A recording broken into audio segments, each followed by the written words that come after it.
Gators on the diamond for the second time this season last night, a 7-5 victory. It's 79 degrees at 2 o'clock time and temp, brought to you by Bueller Air & Plumbing. Stay cooler with Bueller. 1010XL, presented by Farah and Farah, exclusive injury law firm of the Jacksonville Jaguars. Still present, ready. Farah doesn't flinch. Now, Lauren Brooks, Taylor Dahl, and Tom McManus. This is Helmets and Heels. Helmets and Heels on 1010XL.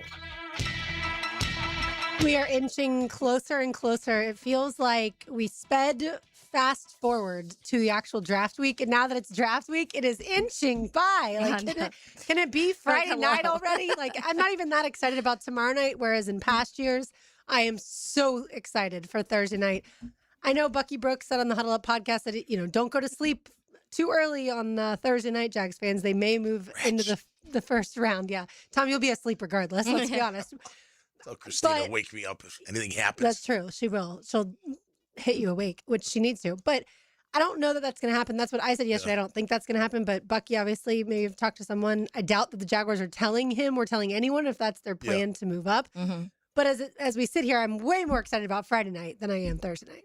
I'm still excited about it's the draft. Yeah. To see. You kind of have an idea who's going to go where, I guess, early. But then you never know. You never know if someone falls. You saw, I don't know if the report's real, that the big tackle out of Miami he's got a herniated disc maybe in his back. Will that drop him out of the top Francis five? Malgoa. Thank you. Will that even happen? Who knows? I get excited. I'm glad they speed it up. They're speeding it up because it does get a little bit like, come on, man, your pick, just go. And if you're trying to make a deal, we get that too. But I like the fact that they're speeding it up because it'll go by a little bit faster. But yeah, I like seeing what the team's at. And then you look back and then you're like, the next day you look at, look what every team did, and you see the grades and you'll agree with them or not. That mean nothing. Yeah, no, right. Of course. It's just, on paper stuff. But no, I still get excited. And then, with the Jags, look, nothing would surprise me. They made a real bold move. They wanted to be bold. Will they go up? I think Bucky was mentioning a running back as a target potentially. You hear that a little bit more, like if certain running backs there, they may move up to go get. I don't know. You just never know. But I know this, James Gladstone, they call him Stoner for a reason. Stones for a reason. He's not afraid to go up, and make something happen. Will they do it? I'm sure the percentage is pretty small. But again, you don't know until how it falls. You don't know. Maybe there's a guy that falls to 27 or 28. And next thing you know, man, maybe he's going to even fall out of the first round. Or maybe we can get up with Seattle. Maybe we can figure something out. You know what I mean? Like, you just never know what can happen on draft night. Yeah, and I love draft night no matter what. I think that it's cool to see the board unravel, and especially when you put a lot of time into leading it up and trying to see where some of these people are going, and you see certain players start to fall or some picked higher than you thought they were going to go, or some of the questions right now, obviously, with the injuries and Caleb Banks being one of those, which a report just came out recently saying that a letter was sent out to NFL teams saying that he was okay. They did a CT scan and he's on pace to be good by June. That's going to be one of the bigger storylines in this one. I think the Akeem Mesidor, some of the injury stuff was being talked about for him. Jermod McCoy today didn't get drafted in our mock draft that we did here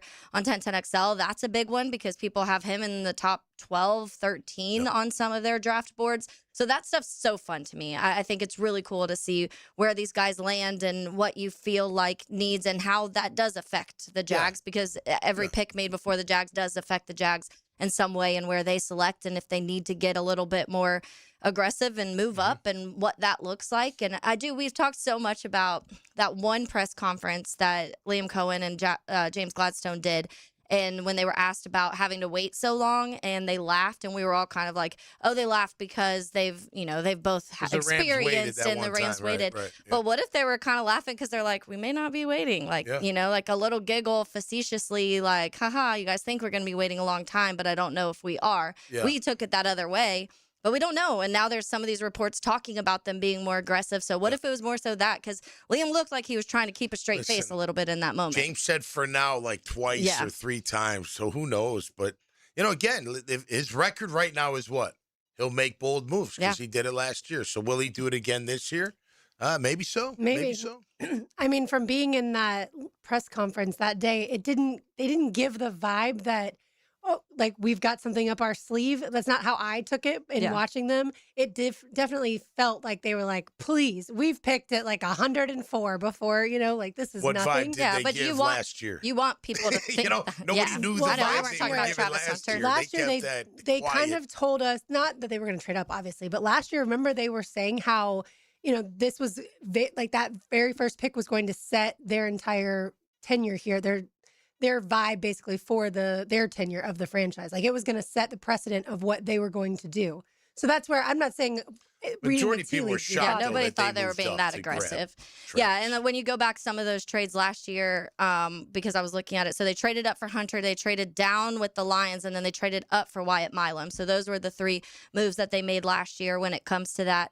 So we will see. I mean, 11 picks, you have a lot of picks that you could put together and move up in different, and whether that's at 56 or some of those other ones, I don't know. But I mean, we've said before, I would be surprised if they came out of this draft with 11 picks. I'm more so expecting some packaged picks to move up a little bit at some point, but it will. I mean, that's what makes the draft interesting, because you really don't know if they truly value somebody that ends up sliding. And Caleb Banks starts sliding into the second round. Are they like, we need to get up to get this guy? Like, is that a conversation they're having? And we don't know. But clearly, some people are hearing there's some sort of. Our top 3 picks last year were injured, so we really can't bring in someone who has this injury history. Yeah, no, that's a risk, obvious. I think that's more the scenario. Moving up, if someone falls into that second round, early second, and you want to move up, but even in the first 10 picks of the second round, I could see that's when they get real aggressive. If there is a player or two that fall to them, will they? I mean, look, how much difference is I don't know, 38th pick in the draft to 32. What does that cost? Does that cost another third? Or 4? Yeah, I don't know. You know what I mean? Like, so I don't think it's a gigantic amount if you think that, right? So now you can get a little out of hand. Like, you know what I mean? You can say, well, yeah, they could move there at 56. They can go to 46. Well, why can't they go to 36? Well, then eventually you got to stop. But I'm saying, like, if you think they could get to 38, 39, like 7 more picks, that's another late pick, or 4th round pick, 3rd round pick, something like that. I think going through our exercise of our favorite prospects, a lot of the guys that I really liked were going to be in that 3rd round, either late 2nd, early 3rd, somewhere in there. So I'm really hesitant to say, okay, yeah, let's just package a couple of those 3rd rounders and move up. Like, I understand if they love a guy, they're going to do what it takes. Yeah. But from my perspective, there are some holes on this team. Maybe not gaping holes, but there are enough holes that I think I'd prefer for them to keep 56 and then those 3rd rounders, maybe the 4th round, and then if they needed to try and move up later. But at the same time, what have we heard? A lot of teams want to trade out of their pick. Yeah. And they move want back. to move back. But who wants to move forward in this draft? Like that, I think people are. It depends who's there. And that's what the conversation is. I feel like, though, in that second round, there's a lot of good football players. Absolutely. Way before 56. So, it depends who does fall. Like one of the big defensive tackles, what if one of them fall? McDonald or Woods. Yeah. In the media mock draft, only one defensive tackle went. Neither Clemson guy went, TJ Parker or Peter Woods. Like there are several guys to me that I think are worth trading up a little bit. And this is ours. This is not how obviously the real one is exactly going to pan out. But if it's somewhere similar to that, then to me there are about 5 guys that are worth moving up for that are still left on the board. We needed Jaguars today in XL Primetime to continue the mock draft tomorrow and do the second round, and then we can start to go, all right, who's going to be available? Yeah, that's Taylor, you were the one actually who took the only defensive tackle that went in the first round with Caden McDonald to the Bears. So at this point in time, a lot of defensive tackles on the board. I feel like as we always talk about, the run on and then insert position group, because we don't know what it's going to be yet, that's going to happen. And I kind of feel like, after we had the conversation yesterday, I kind of feel like cornerback or defensive back, if you want to say safety, put that in there too. I feel like that might be a position group that teams that need a starting guy, whether it's outside or nickel, they're going to look and say there's only 5 or 6 really good players in this draft in that position group. Like, if we want one of those, we're going to have to get them now. So I kind of feel like, even though it's usually offensive tackle or wide receiver or quarterback, I feel like cornerback could be one of those this year. Yeah, in the second round, there was maybe. 6. Yeah. 3 corners and 3 safeties, and that's around what I've seen happening in the first round, at least for this draft. But what's crazy is the safety was talked about as being, the conversations early on was like there could be 4 or 5 safeties going pretty early in this draft, and some of those have kind of separated away, and then these 3 had been the ones that kind of make their mark. But I do think because when you go through the wide receiver, 5 wide receivers went, 6 edge rushers went. So I do think that it's there's a few offensive pieces that people really felt like they had to grab in that first round. But I do think in the second round, you start getting to some of these other, when it comes to the linebackers and when it comes to some of the defensive tackles, the interior defensive linemen, obviously. And then, I do think there's still some corners that you're seeing that will probably start going a little bit quicker. And so Jacob Rodriguez went pretty early in this draft, which was kind of interesting. Yeah. Colton Hood was another one I was a little surprised when as early. So I wasn't expecting the corners to fly off yet, but I was expecting that second round to hit and people start being like, let's start getting these corners off the board. I think defensive tackles and corners are gonna go, because I don't think many are taken in that first round. I think offensive tackles you'll probably have 4 or 5. Yeah, and you've already had 5 tackles. You've had 5 go, so yeah, I think those kind of positions. And you're right. Once they start, they're like, oh no, we got to get up and we got to get the right guy. And we had our guy just ahead of him or just below him. And he's, like someone goes off their board and like our next one up, we got to have him. Like, got to go get him. It'll make an exciting second round. But I think those, especially DT, like if only one or even just one goes, you got 5 or 6 that you feel good about not having to move up. Mm-hmm. Yeah, like 8. Yeah. You get down to Grayson Halton, like in this third round, like you got some players there to choose from. But yeah, it'll be again, nothing will. I think going into the first round, I'll be like, holy beep, no doubt about that, just because it'll be cool and bold. But my percentage on that's pretty low. But I think in that second round, I would not be surprised if they try to get up 10 or 15 spots if there's somebody that is there at a position of need. All right, you mentioned running back.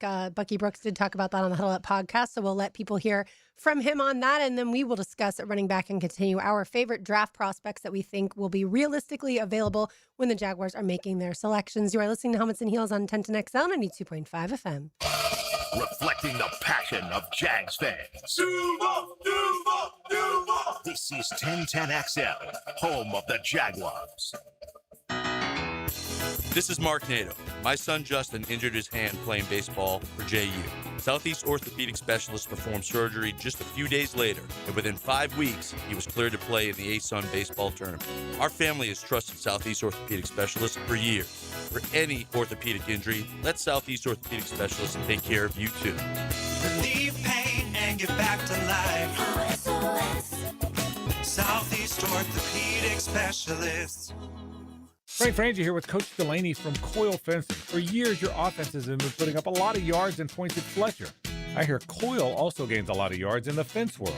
Yes, Frank. Coyle Fencing has been serving the Jacksonville community and general contractors for 99 years. We fence tens of thousands of commercial and residential yards, all while maintaining an A+ rating with the Better Business Bureau. 99 years? That's right. Some might call it a dynasty. To schedule your appointment, visit CoyleJacks.com. That's COYLE Jacks.com. From free agency to the draft, training camp to the playoffs, nobody covers the Jags like Jaguars today. Mike Dempsey and Fat Tony bring the smartest football talk in Duval. Covered by Renewal by Anderson Custom Windows and Doors. 10 to noon weekdays on 1010XL. Attention poker players, the tables are heating up at all Best Bet locations. Don't miss a minute of the action with $800 high hands every Friday and Saturday, $555 Cinco de Mayo high hands every 20 minutes, and the Memorial Day $30,000 cash giveaway. And don't forget to earn those entries to win a side-by-side all-terrain vehicle starting May 1st in Best Bet St. Augustine. Get to your location of choice, Jacksonville, Orange Park, or St. Augustine, and take home your winnings. For all the details, visit bestbetjacks.com.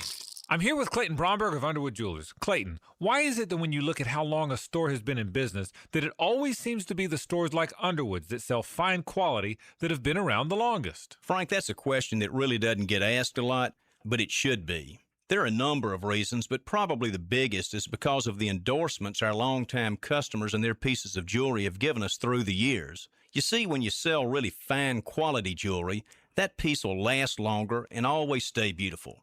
It might stay in the same family for generations. And through those years of wear, a lot of compliments will be made and a lot of people will be told where the piece of jewelry came from. You see, at a store like Underwood's, it's our stated goal to be the best jeweler in the South, not the biggest. So everything we do and carry has to help move us toward that goal. And ultimately, it's the satisfied customers wearing fine quality jewelry that have kept Underwood's in Jacksonville since 1928. Underwood's in San Marco, Avondale, and the shops of Ponte Vedra. DivorceMenOnly.com. This is Kenny Lay of Kenny Lay & Associates. Our firm specializes in representing men in family law. That's all we do. That's our only focus. We can help with all of your family law needs, such as divorce, custody, alimony, and child support. For over a decade, we have helped thousands of men with these types of issues. We even have an appellate division ready to challenge a judge's ruling. If you need a family law attorney, go to DivorceMenOnly.com. DivorceMenOnly.com. Offices, Jacksonville. When you head out for a night with friends or going to the big game, don't forget the best game plan to win the night is to designate a driver and guarantee a safe ride home. Hydrating between buds is the best play you can make. Bud Light, reminding all to drink wiser. Attention men and women, if you'd like to get your hair back, then you need to listen to some of our clients. John in Orange Park. IHRS showed me what was causing my hair loss and helped stop it. Call IHRS now at 904-777-IHRS. Find out how to grow your hair back with a free hair and scalp examination. Diane from Ponte Vedra. Now I have what lotions couldn't give me. Thick, beautiful hair. Hurry and receive a free hair and scalp examination and get 2 weeks of laser treatments for free. Call IHRS at 904-777-4477. Hairforme.com. Hey there, ET here with Tintin XL. And here's a little how to be cool secret. No need to wait for an anniversary or a birthday. I just simply dial up Kuhn Flowers and send someone something special for absolutely no reason. It's really fun. And I can do it online at KuhnFlowers.com. 1010XL, presented by Farah and Farah, exclusive injury law firm of the Jacksonville Jaguars. When it's game time, Farah doesn't flinch. Yeah, something on your mind, a better way to live your life. I hope you find it. Hey. Tom McManus, Taylor Dahl, RJ Saunders, I'm Lauren Brooks with you. This is the time of year when debate, I feel like, is at the forefront of everything that we do. One person may love a position group or a player, specific player. Someone else may have watched them a lot in college and say, no, you don't want that, that player. I heard Dave Caldwell, the Florida GM, on with a drill the other morning, and Dan was like, why didn't you ask me before you picked certain Florida players?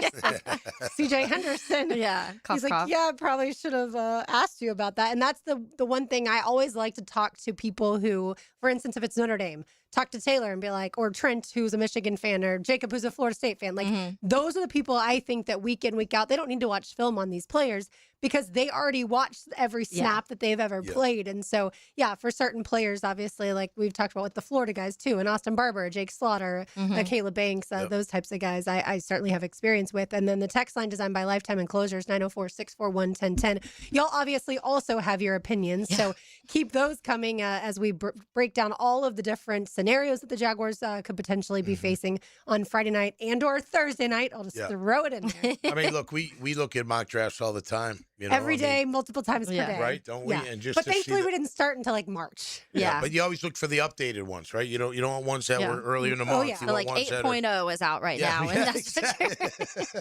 exactly. But you can take all those 15 and kind of get not who they're specifically going to pick, but maybe what they're looking at, right? Because they all seem to be a little bit scattered, as far as number 56. I mean, Jacob Rodriguez, granted, the mock draft here, the media mock draft at 20. For the Cowboys. They're at like 56. I've seen them at 50 where we trade up for them, that type of thing. You just, you don't know, right? I mean, but it does give you an idea of position groups, who they may be going after, what, could be happening in that fourth round. Like you see receivers in that fourth pick with the 124th pick.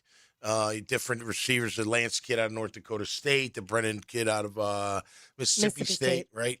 You see different guys like that. So, the kid out of UConn too, that first team All-American. Have you seen him? He's only like 6. Well, he's not only. He's 6 feet, like 180, and he is an absolute dynamic playmaker. Skylar Bell. Yeah. So anyway, I think not that many from UConn when it comes to football. Or first team All-American, right? Which says a lot. Like to be first team AP All-American coming out of UConn. Oh yeah, I think it was the first time ever. Anyway, but you can kind of have an idea like running back. You see running back in the like if you go to the full 7. of different guys around the country that are watching this stuff. They've got a running back in there, 5th round, somewhere around maybe 6. I don't see it very high, but we could be surprised. Yeah. Which will say a lot, won't it? It will, and In I my think opinion, it'll say a lot. that's why the picks ahead are so important, because I think it is telling of a lot of things that are the draft in general. And maybe if you start seeing a certain player, which we've seen it in the past where some people just miss, somebody slides because of a certain injury or an off the field issue, and later teams regret not taking the chance on that player. But then we've seen a lot of times where you kind of question day of the draft where you're like, why does this person keep falling? And then you see why at the next level, and you're like, oh, well, you know, these concerns were legitimate. One of the notes I did see when it came to, because we mentioned the injuries and how that may affect some people, but I saw a tweet about how, an interesting quote from one of the assistant GMs in the league, Jeff King, on the upcoming draft: the medical and the ortho grades drive a lot of the sound decisions we have to make, and we've seen that start to increase in recent years. Because of all of the information they have now about these injuries and about training and about like how long it takes somebody to get back, the likeliness of their 100% return, how long, all of those things, that every year you have more and more information when it comes to those medicals. And so it seems the last like 6 or 7 years, you've really seen those kind of affect people's choices more so than they had in previous years. Yeah, and it's what risk are you willing to take? You know, the Jordan Tyson kid out of Arizona State, he is unbelievably dynamic. Did you see his workout? I mean, granted, it was on air, but he did this wicked shake, move, cut thing that was just very quick. I'll just say that, but he gets injured. And then, okay, he's great when he's not injured, but then he's injured, and you got it. I mean, it's so cliche. The availability is the best ability. We need you out there. You take Caleb Banks. He sends the letter around. Hey, I'm healed. That's great. But it happened twice to the same foot. Like, that's a concern. Now, again, we're not inside those medical meetings. So maybe it's not that big of a concern. But if it happens more than once, I would think that would throw up a flag to at least be concerned about it, you know. So yeah, those things will drive guys. And like then James Robinson, honestly, like probably the reason he didn't get drafted, the former Jaguar, the is undrafted, because he had knee issues. And then when he got here, we all thought, oh well, he's fantastic. He should have been drafted. Yeah, but he didn't last long because of the knee injury. T-Brack, same thing. He had knee, like they thought he had bad knees, and he dropped to the 2nd round. And Miles Jack, Miles Jack, same kind of that deal, microfracture word we heard that was scary back then. Yeah, right? every day leading up to the draft. And that's why he fell a little bit too. But that's the tricky part, though, is with all the information, they still can never project how someone is going to fare, right? Like I was thinking about it when it comes to quarterbacks. When you think about the best quarterbacks in the NFL, almost every single one has gone through injuries. Like outside of maybe a Matthew Stafford, and I mean like active current quarterbacks, like Aaron Rodgers and Matthew Stafford might be two of the only ones. But if we talk about Patrick Mahomes now, Joe Burrow, obviously almost every year it feels like, Lamar Jackson, Trevor Lawrence, Dak Prescott, like almost every single quarterback is going to go through something at some point in time. Yeah, but Rodgers had his clavicle. Well, he's had a few different ones. And then he had the Achilles. So he's had injuries. But Stafford might be the only one who's like in that best of quarterback category that doesn't go through something. But although he had a back injury, he did worked through it. That's right. But yeah, it's just so hard to take what we've seen in college and then be able to say, okay, this is what's going to happen. And look, certain injuries like a Trayvon Walker, he played through it, that wrist injury after the surgery and then suffered the knee injury. How are you going to bounce back from something like that when you had no injuries in college? And that's what we do see that sometimes, where the conversation is when they do get hurt in the NFL, you go back and you look at their injury history and they're like, they were never hurt in college. And then all of a sudden one thing goes wrong at the next level, one hit or one turn, or with Travis Hunter, just non-contact and, you know, just something. And then there's one of the ones that stick out recent to me is Leatu Latu. That was one of the ones where everybody was like, he can be a really, really good player, but it was a neck injury, and it was a serious neck injury, so much so where his former school was like, we're not comfortable letting you play. So he transferred and took his own risk and continued to play and played well. But that's a scary one. That's, I mean, not a team is risking losing a player, but you're also, I mean, that's like you might get paralyzed. That's what some of the concerns when it comes to that neck injury for him. So do you want to be the team that drafts him and then something like that happens under your watch? Especially as high as he was projected to get. Yeah, and you're just mitigating that risk on that injury, right? You know, like you got to prepare. Like if he's not ever been injured in college, and then it's just a freak injury in the you can't predict. Like you can't plan. We've talked about your pro injuries. Did you have any injuries at BC? Not that required any kind of surgery. I mean, I cracked my sternum once. Okay. It was like a hairline fracture. Actually, you know what? They put me in the infirmary. It was the last time I ever took a fullback on with my chest. I took a fullback on. It was a full contact drill, and his helmet hit me right in the chest, and it gave me a hairline fracture. And the nurse at the infirmary kept waking me up in the middle of the night. I'm like, just let me sleep. She's like, I can't. I'm supposed to wake you up every so often. Make sure you're breathing and you're doing okay and all this stuff. Had the navicular, the stress fracture on my top of my foot. But nothing like an ACL. Yeah, nothing that would have projected. No surgery or anything. So when I tore my ACL with the Jags, it was a non-contact drill.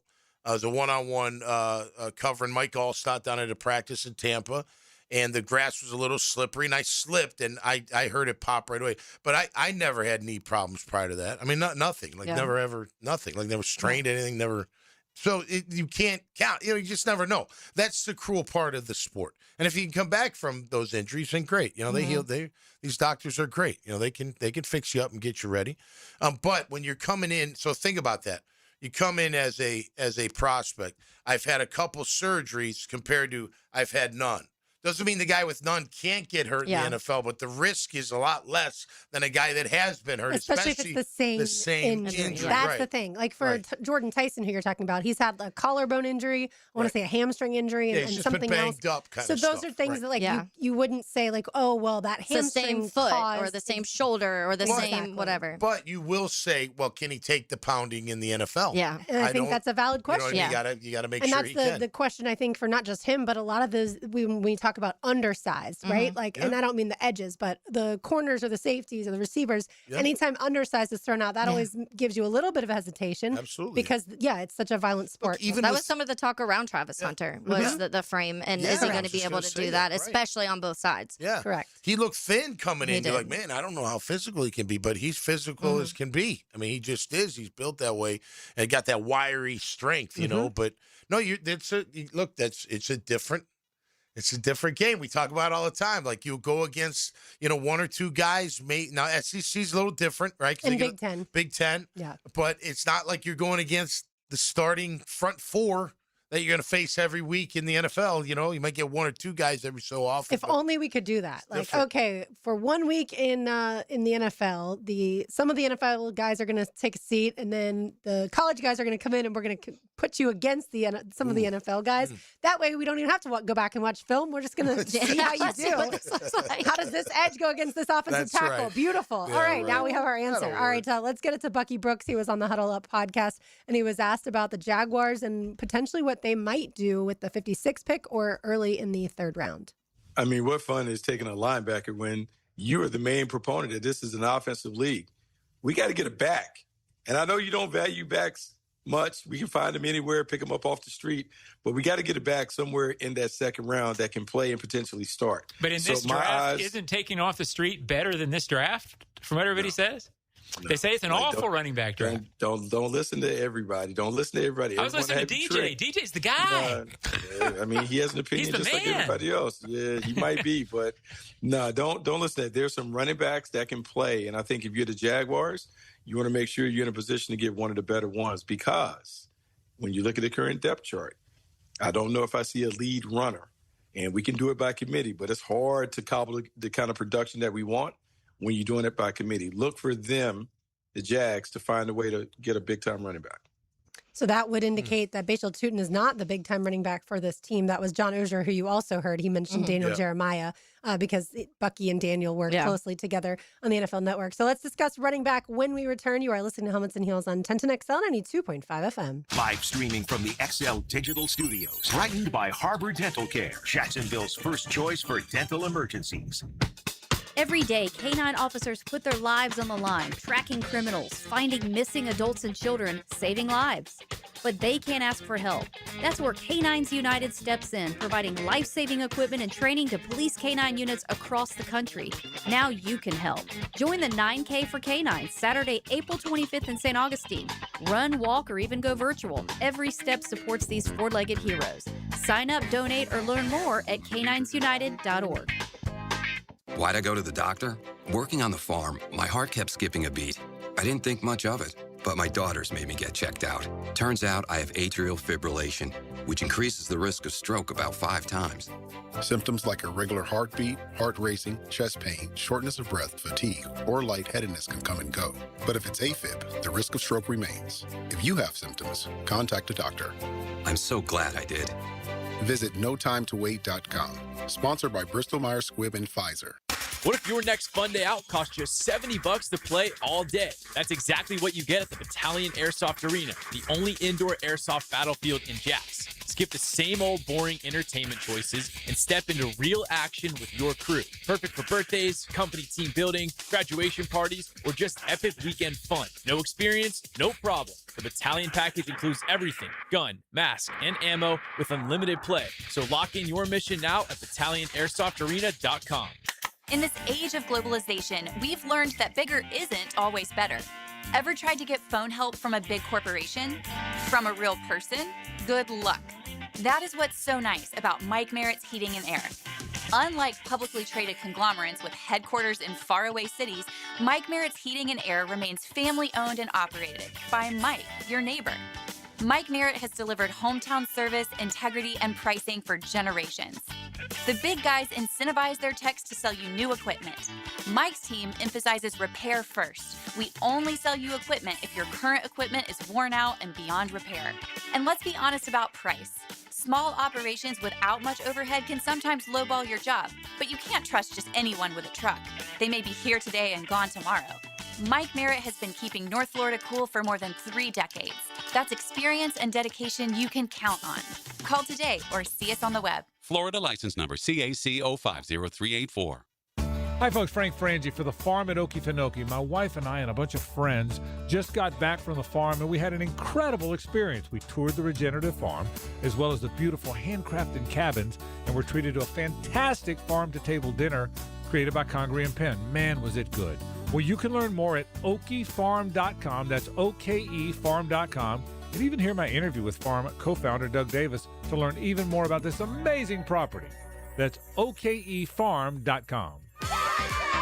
Keeping kids active is a full-time job for parents. Look no further, though, than I-9 Sports, covering Duval, St. John's, and Clay to get your youngster in the game. Summer and fall registration open right now for flag football, soccer, t-ball, and basketball, plus girls volleyball at UNF and Bishop Snyder. Fields and gyms all over the First Coast, including Fort Family Field.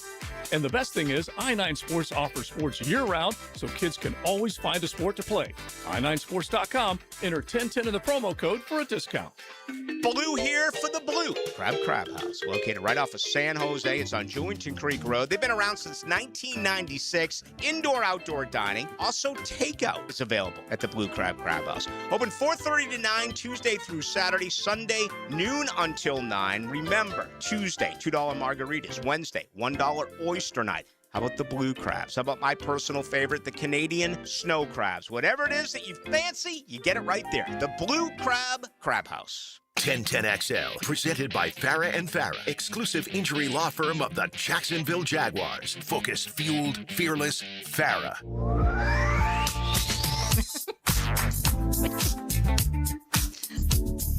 I already have my headphones in, so I have no idea what you just said that made Taylor giggle. But we're going to move on to running backs because we only have 2 hours today, y'all, to get all this in. And we have many more prospects to get to. But yeah, running backs. You just heard Bucky Brooks on the Huddle Up podcast saying he thinks the Jaguars are going to go get the guy, whether that means at 56, whether that means in the 3rd round, maybe the 4th round. But Taylor, who's your favorite running back? And obviously, again, this is realistically available for the Jaguars. So Jeremiah Love and Jadarian Price are probably not options. Yeah, Love definitely not an option. Price went earlier in the 1010XL mock draft, but I've seen him in the 50s in some people's mock draft. So it depends how high. He went 32nd to the Seahawks. To the Seahawks and ours, but I see he's technically PFF's 56th ranked prospect overall, so that's right in that range. But it does feel like because of that jump with Love and Price, and then the kind of wait you'll have after that to get somebody you really like, I don't know. I think he'll be gone pretty far before then. So if you're going for that next range of guys for me. There's a couple names that stand out, and a couple of those. One of them we actually have talked about before, and that's Mike Washington. We've talked about him a little bit. He's huge, 6'2", 228, but ran a 4.33 40. Yep. Had over 1,000 yards. And then this last year, he also did. Previous years, you didn't see his receiving ability as much, but this year they did mix that in a little bit. And I think he had almost 300 yards or near there receiving also. And so that's one of the guys that I think you need to bring somebody in here that can do both things when it comes to the running back room, because that's what you're losing in an ETN. You're using somebody who can be used on the outside, the perimeter, catch some passes, but you'd be used in the backfield, all of those things. Senior Bowl standout. That's also Mike Washington. Mike Washington. Yeah. And the one thing that really stands out for me is the fumbles. He had 10 fumbles in college. That's a massive issue for him. That was a massive issue for Tootin too. So I think he had 9. Maybe? Yeah, I think it was 9. Yeah, and so Tootin had 9, that didn't steer them away from taking Correct. Tootin. They feel like that's something they can be fixed. But now here we are having the conversation as Tootin, your running back number 1. So I don't know if you want to bring another guy in that has similar issues in that sense. So the other guy for me is Nebraska's Emmett Johnson. This is somebody they did do a virtual meeting with, dual type running back, can run, can receive. He's versatile, scheme fit, 1,450 rushing yards with 12 rushing touchdowns this year, plus 370 receiving yards and 3 touchdowns. To me, I almost feel like he fits even a little bit better than Mike Washington, in my opinion, just because I do think he is that true dual type running back. Yeah, and there's word that Washington struggles a little bit in pass pro. Yeah, So that was you got to fix that for sure. I like the second guy too that you mentioned, Emmett Johnson, and I think they had a virtual with him, didn't they? Both with of these a name guys, like they Emmett, did. you better be good. Yeah, to be a running back. 15 touchdowns, 5.8 yards a carry. Yeah. Big 10. It's tough running. He's 5'10", 202. There's a kid named Jonah Coleman out of Washington, a little shorter in stature, but 220 pounds. He's kind of on that. I saw he's kind of under the radar list of running backs. I can't say I watched a ton of Washington. Justin Mello talked to him right before he joined us, talked to Jonah Coleman right before he joined us one day, and said that was one of his favorite interviews that he did as far as talking with players. And as far as Emmett Johnson goes, he's on Prisco's better than list. Oh, yeah. And Prisco said of all the backs in this draft, he might have the best vision. He said of all the backs in this draft, he might have the best vision. Just for the record, Coleman only 3 fumbles in 4 seasons, so he does have ball security. And Emmett Johnson only 1 fumble in 2025, so that's going to be a good thing. Yeah, and that's what, to me, like I was saying, Lauren, I think that you don't want another. You can take a chance on one of those guys and hope you can clean those up with a Tootin, but you don't want to have 2 guys in the room that you're trying to battle for RB1 that both have issues not holding onto the ball. That's going to be a big thing. And I do think with Emmett Johnson, too, you can possibly get him a little later with some of the way people are talking about him now. He might start rising up a little bit. Yeah, I see round 4 in Brugler's. Yeah, and so he is right now, because technically the overall big board for the running backs goes Love, Price, Washington Jr., and Washington Jr. it's 71st, and then it's Jonah Coleman, 99, Seth McGowan out of Kentucky at 127, and then Emmett Johnson at 137. So if he sticks in that range, maybe that 4th round, that number 124 pick, I feel like it fits right in that range. Well, listen, look, if they go that route, there's a reason they're going for it, right? Because nothing happens without reason. So maybe they're not as high on Tootin as, we may be or other people may be. Not saying they don't like him, but they're not. It's not here you go. I mean, think about it. Or Rodriguez. They're like, we got him. Well, Rodriguez to me is like that insurance policy. Like, okay, we know him. Like we're getting to know Tootin, but we know this guy. We've had him in college. We know what he brings to the table. He knows the offense. We like the way he runs in the offense, et cetera, et cetera. They're not handing it over to him either. He's going to have to earn it too. But if they go a running back, that just says they're not. Look, I think LeQuint's specialized. I don't think he's in that RB1 conversation anyway. He's more of your 3rd down back, and he's very good at it, and they're continue to him do that and give him carries when called upon, but he's not going to be vying for that. But if they go running back, that just means they're not sold on Tootin. And that doesn't mean, again, they're just going to hand it off to a guy. But I'll tell you what, I think if Price is falling and he gets in that high, he's a guy they could jump up for the high 2nd round. Yeah, I think in a heartbeat, I think. To your point, and I like the pun, hand it off to Tootin. They're not just going to hand him the job, basically. Like, I do feel like they want true competition at every position right outside of quarterback. And so when it comes to last year, Travis Etienne and Travis Etienne Jr., they made sure to have pure competition with Tank Bigsby and with Bashal Tutin, right? Like, I think they pushed all three of those guys and then eventually moved on from Tank.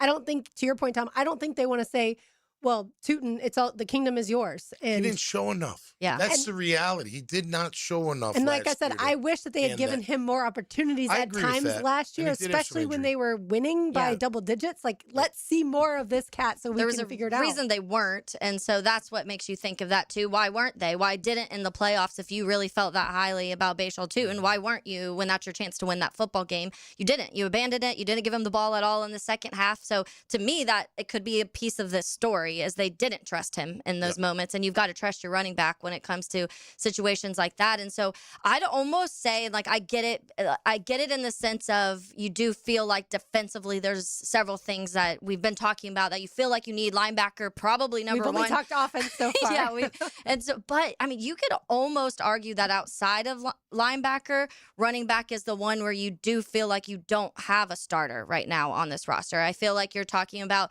with the cornerbacks, you feel comfortable in that room. With your safeties, Antonio Johnson, Ransaw, and who am I missing? Eric Murray. Murray. Of course, I forgot him. Those three guys, they feel like, from what we've heard, you have a starter there. The offensive line, it sounds like they're pretty confident. Maybe right guard, you're having a little bit of a question. Wide receivers, you feel really good about. You have two edge rushers that you just paid money to, the second one right now at this point in time. In the inside, you've got Eric Armstead. You just made a trade for a row, which who knows what that looks like yet, but you did do something in that, so you do feel like you have it. But running back and linebacker, you could argue, are the two that you're like, hey, tomorrow if you brought in two guys, that would be the most open competitions that you've had for those two spots. And you just heard Bucky Brooks talking about you want to be able to score points. And one of the first things Liam Cohen said was the stink of the run game this last year. So that's important to them, clearly. Yeah, without question. And, having a guy, look, if you had the horse, there wouldn't be competition, right? You don't have competition quarterback, you have the horse, right? If you had, let's say Etienne stuck here and got a contract even close to whatever, he's RB1. There's no competition anymore. But they had to make a competition last year because they didn't really know. Yeah. They didn't know what Etienne was going to bring to the table. They had an idea, but they wanted to see it. They draft two young guys, so they're not going to hand it over to them without really getting them to earn it. And then after Etienne's gone, now they're like, okay, well, we're not ready to just – he's not RB1 yet. Like, he didn't show us enough. Let's go get somebody off the, in the free agency world that we trust and that could be there if Tutin doesn't work out. And then, as we get closer to the draft, I'm sure they're sitting around talking like, well, what about running back? Yeah. What if like, that hold on. Price kid falls? What do you think about that? And they're probably like, well, dang, I'd like a home run hitter like that, right? You hear comparables to like Jahmyr Gibbs. Are you kidding me? Like, if it's even close to that, you're like, yes, I want that on my team right away. So I could see how that could almost manifest itself in, like, eventually they it wasn't, and it grew into a bigger conversation. Unless Liam's like, hey guys, I'm not gonna run the ball that much. I don't know if you're paying attention outside of the screen game. I'd way rather throw the ball. Like, you know what I mean? As far as what his offense is predicated around. I don't know. Running is Bucky Irving was a big part. And granted, he had to be because of injuries, but we also saw it had to be at certain points last year. And so you can never predict that you don't need the running game. And that's the problem. And I think when you look across the league, and we've said these examples, but Chiefs doing what they did with running back this year, James Cook, the Eagles go get a running back, win the Super Bowl. There's too many links to me that show how important the running back is in a lot of offenses. And this last year, to your point, Lauren, when you did give the ball to Tutin a lot, the game he had 15 carries. He only had 75 yards off 15 carries. So there has to be a little bit of, hey, maybe this isn't the guy. We have to have another plan. And to me, Chris Rodriguez, is more of like a red zone guy. Use him when you're close to the goal line. He had 6 touchdowns last year. So maybe that guy that you use in that world, and then you bring someone in that is true, fully open competition that you feel like can be running back one, because I don't think you have that on the roster. At least you don't know you have that on the roster right now. I do think if they trade up, if in the second round, he's RB1. And if it's Price, Oh, yeah. I mean, He they're would going to be say right it's away. a competition, but Yeah. he'll move to the top of the depth chart. Well, it's very fun to discuss, and we will continue to have conversations about the draft and all these prospects when we return. Tommy's Take is on the other side, so don't go anywhere. It's Helmets and Heels, 10 to XL, 92.5 FM. I'm Logan Cook from the Jacksonville Jaguars. So Logan Cook will kick it away, and he's going to throw it to Walker. And it's going to be a first down. Oh, 10-10 XL. Hello, First Coast. I'm sure by now you have seen our bright green GFL trucks and containers throughout the greater Jacksonville area. We're an industry leader in solid waste and would love the opportunity to earn your business. We're committed to customer service, reliability, and have an unwavering focus on safety. Whether commercial or construction, let us haul your waste away. Call 904-760-5880 to get a quote today. From GFL, Green for Life. Hey, Tom McManus here for Armstrong Fence Company, locally owned and operated on the First Coast for nearly 20 years. Known for reliability, quality craftsmanship, and professional service. Armstrong Fence handles it all, from big projects like stadiums and schools to your very own backyard. Basically, they build a wicked strong fence, and they do it right the first time. When you're looking for a fence, trust Armstrong Fence. Yeah, we did the fence. Have you or someone you care about been arrested or had their driver's license taken away? I'm Susan Cohen, and I work with David Robbins at the law firm of Epstein & Robbins. We are experienced fighters for those charged with DUI and all criminal offenses. I've been named the best DUI attorney in the state, and David has been named the best criminal defense lawyer in Jacksonville. In your battle with the justice system, there is only one thing you need to know. Dial David 24/7 at Epstein & Robbins, 354-5645. Your tax refund has plans. A vacation? A flat screen TV? Well, your plumbing has other ideas. If you've been putting off a major repair, this is your chance to get the work done and save money. With the tax refund plumbing upgrade from Duck Rooter, get $500 off any major plumbing repair over $5,000. That's real savings. Duck Rooter delivers honest, upfront pricing and experienced pros who do it right. Call to schedule a free estimate. 904-862-6769 or duckrooter.com. Financing is available. Hi, this is Dave Barker. Multi-unit hair grafting is now available at IHRS and can give you 3 times more hair in one procedure over a traditional hair transplant. Multi-unit hair grafting gave me more hair in one procedure and within my budget. You can grow your hair back with this exclusive new procedure. Call now for your free evaluation and see if multi-unit hair grafting or PRP can restore your hair. Call 904-777-IHRS. My bald spots are gone. Thanks, IHRS. IHRS is the only clinic in the Southeast to offer all proven solutions to restore your hair and is now offering multi-unit hair grafting. One procedure, more hair.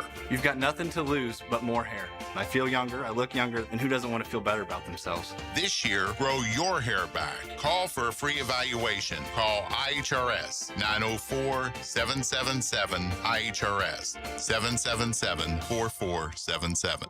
Beat the spring cleaning rush and call Zero Res. Hicken here. This is the perfect time to clean those air ducts as you deal with allergy season, furnace and AC efficiency, post-winter, and more. Your air ducts are like the lungs of your home. If they're dirty, your indoor air suffers. Just check out the more than 8,000 Google reviews with a 4.9 rating. This month, take 20% off your whole home air duct cleaning. Pay less for more fresh. Call 287-5727 or go online at ZeroResJacksonville.com and ask for the 1010 XL special.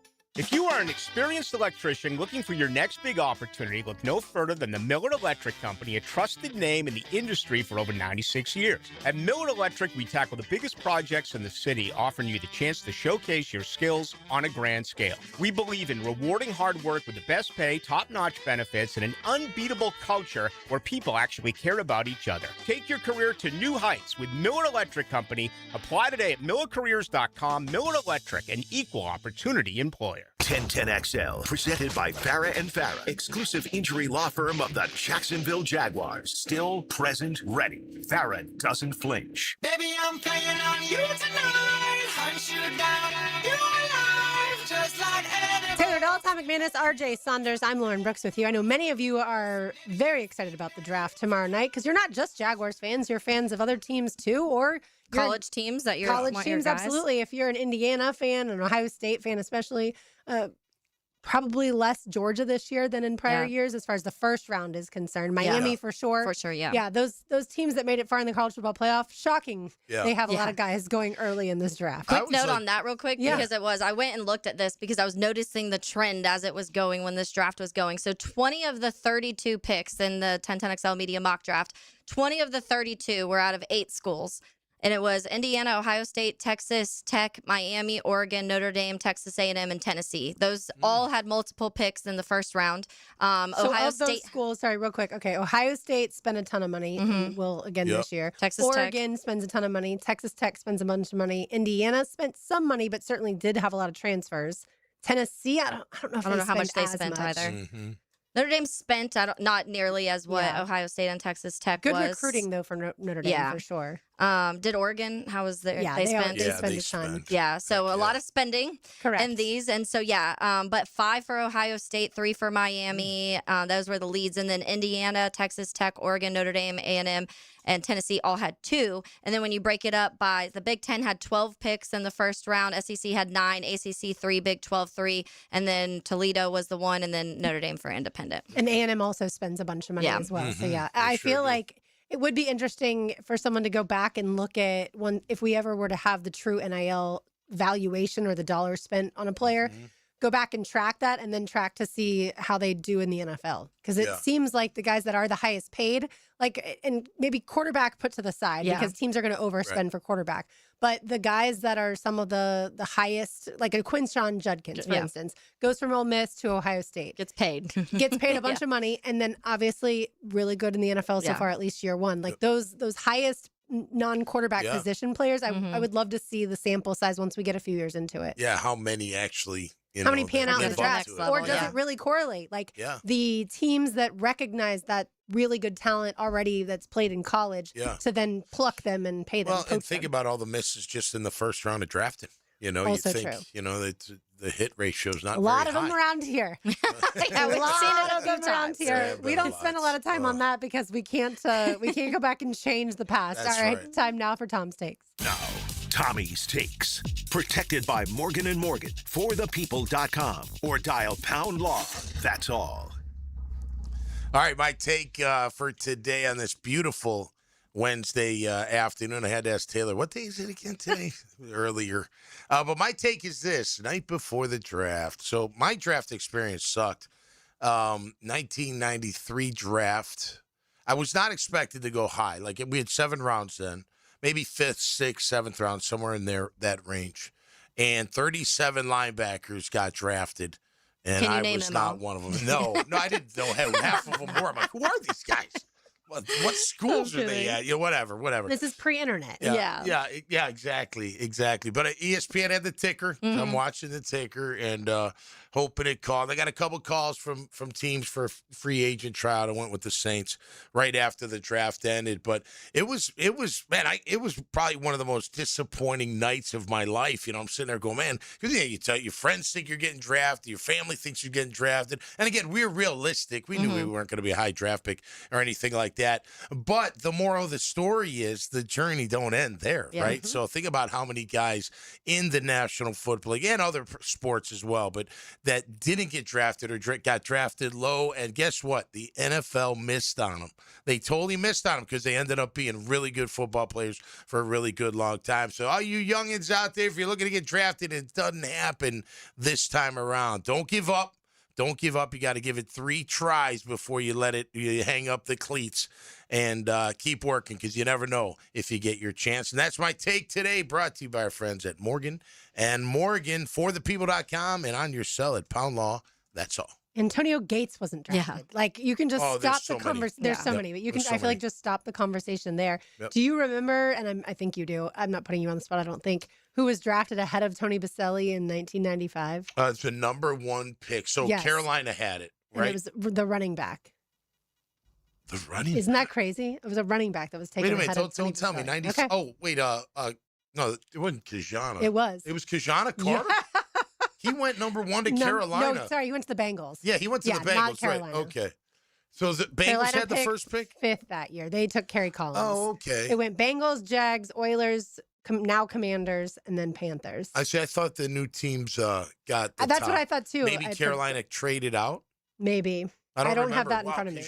Yes, actually, Carolina did trade out. They did. So the Bengals traded up to get Kashana Carter, a running back. Wow. Number 1 overall. He was great at Penn State. I played against him at Penn State and played against him at Cincinnati. So he after was a good back, Baselli, but the Oilers number 1. got Steve McNair. The Commanders got Michael Westbrook. Panthers got Kerry Collins. The Rams got Kevin Carter. Oh, Kevin Carter was great from Florida, right? Wasn't he a Gator?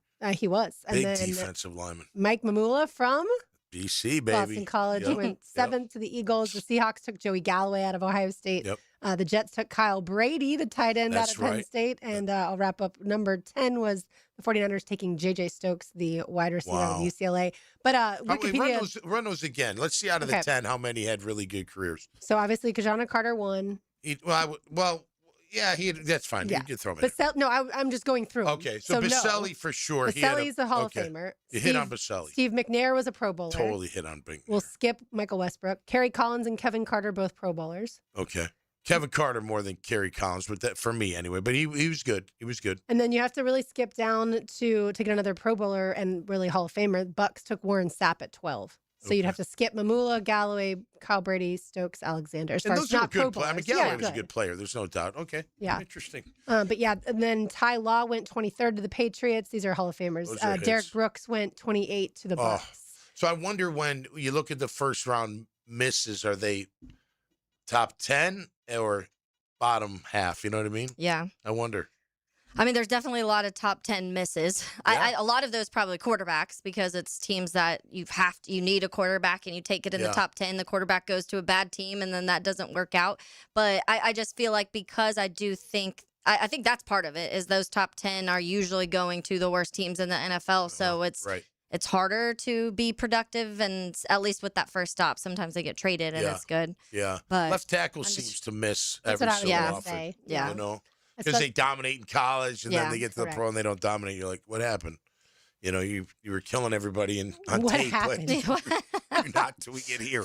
What's going on? Yeah, exactly. You can't just look at the size, stature, and the measurables Yeah, and then be like, Right. say No. directly correlate that you're going to be able to Right. block some of these edges at the next level. And I'm sure there's stats that say this position group hits the most, this position group hits the least overall. As far as the top 10, I don't know if it's broken down by that or the first round. We shall see. I was looking at a quick list of the 30 undrafted players, like the best 30 undrafted. Yeah. But Kurt Warner, Warren Moon, and Tony Romo. I forgot Tony Romo was not, but Romo, yeah. Antonio Gates behind that. That was obviously a big one. But there's some big names. Yeah. James Harrison, Oh, yeah. by the way. So How some could big names. that when it neck comes- go undrafted? That's what Yeah, I'll no never doubt. understand. I would have drafted that neck. That's Yeah. for sure. All right, more NFL talk, draft talk on the other side. You are listening to Helmets and Heels on 1010XL 92.5 FM. From the green flag to the glory of victory lane. Here they come, checker flag. Sunday at Talladega Super Speedway, powered by the Plumbers and Pipefitters Local Union 234. From the station with the most horsepower, 1010XL. Some auto shops love giving your wallet a flush every time you visit. Not AA Automotive. They fix only what needs fixing, nothing more. Honest, fast, and fair. That's AA Automotive on Richard Street. Boring name, awesome service, and no wallet flush. Jimerson Burr is a full-service, Florida-based commercial law firm dedicated to helping businesses manage risk, maximize opportunities, and move their company forward. Jimerson Burr attorneys are business-oriented lawyers, equally comfortable as community leaders, private transaction counselors, or courtroom advocates. If you have a legal issue of any kind affecting your business, contact the firm at 389-0050 or jimersonfirm.com. When someone excels in and out of the classroom, we should celebrate it. That's why 1010XL brings you the Southeast Orthopedic Specialists Scholar Athlete of the Week. Wednesdays on The Frangie Show, tuned up by The Plumbers and Pipe Fitters Local Union 234. Credit card interest rates are now over 29%. Most people are only making the minimum payments, so they're getting nowhere. Hey, Prosser here, but here's what many homeowners don't realize. Using the equity in your home, you can easily access hundreds of thousands in cash. With Loan Pronto's Rapid Equity Loan, you can pay off your credit card, your existing HELOC, your car loans, or get money for that home improvement project. One client just got $100,000 approved and saved over $1,500 a month. Here's the best part. With Loan Pronto, you can do it all from your phone. With zero out-of-pocket, no hard credit pull up front, no appraisal, no long drawn-out bank process, and no touching your first mortgage. Rates are at a near 3-year low. Act now. Go to loanpronto.com. See how much you can get in about 60 seconds. Loan Pronto, 2,800 5-star Google reviews. Call 904-999-1508 or go to loanpronto.com. Equal housing lender. NMLS 1661781. NMLSconsumeraccess.org. The Brown Family YMCA in Ponte Vedra Beach is better than ever. Come experience our new renovated spaces, including an expanded wellness center with upgraded state-of-the-art equipment, recovery solutions, brand new locker rooms, and the Horsell Center for Health and Well-Being, all designed to help you feel your best. And now you can join with no joining fee. Plus, enjoy your 4th month free. There's no place like this place. And you'll love what's new. Visit the Brown Family YMCA in Ponte Vedra Beach. Home of the Jaguars. WJXL AM Jacksonville Beach. WJXL FM Jacksonville Beach. It's time to take your season to the next level when the Jaguars return to the bank in 2026. Become a season ticket member and unlock exclusive access to ticketed events, members-only experiences, NFL membership club perks, and more. Availability is limited due to in-bowl renovations, so don't wait. Call 904-633-2000 or visit jaguars.com/season tickets to secure your spot at the center of the action. We'll see you at the bank this fall. When you hear Florida Gators baseball on 1010XL, it's brought to you by Renewal by Anderson Custom Windows and Doors, Randy Marion Cadillac of Jacksonville, and by the personal injury attorneys of Farah and Farah. Brian and Angela Wall here with Window World. By now, everyone has heard about saving money on their energy bills. There are all sorts of things you can do to cut energy costs, but most people don't think about their windows. But Window World knows that the biggest energy loss in almost every home is the windows. There is more energy loss from old builder-grade windows than just about anything else in your home. You can upgrade your heating and air, your appliances. That's good too. But before you do all that, upgrade your windows to Window World's energy-efficient windows. Window World's windows are easy to clean, energy efficient, and have the best guarantee in the business. Window World's slogan is simply the best for less, and we mean it. You get great American-made windows, and you get to keep more of your money when you buy from Window World. Need any more reasons to buy your windows from Window World? Call them today and set up your free in-home estimate, or go online to windowworldneflorida.com. Window World, simply the best for less. Thank you for your business. Window World also offers energy-efficient doors. I'm Max Fink with your 1010XL Southeast Orthopedic Specialist local sports update, brought to you by Southern Oak Insurance. Thomas Houck's highly anticipated decision about the future is finally here, as the star forward announced he'll be returning to the University of Florida next season and putting off the NBA draft another year. Houck was selected as an All-American this season, averaging 17 points and 6 boards per game. The Gators now officially get back both Thomas Houck and Alex Condon. It's 79 degrees at 3:02. Time and temp brought to you by Bueller Air and Plumbing. Stay cooler with Bueller. Presented by Farah and Farah, exclusive injury law firm of the Jacksonville Jaguars. When it's game time, Farah doesn't flinch.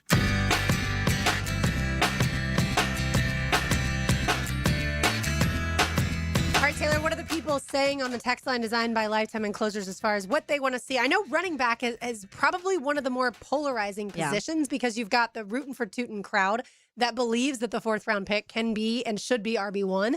And it's not his fault that that Liam Cohen didn't give him the football. Come on, James. Yeah, it's clearly James's fault. Make a call. James is always holding that football, and he should have given it to Tootin.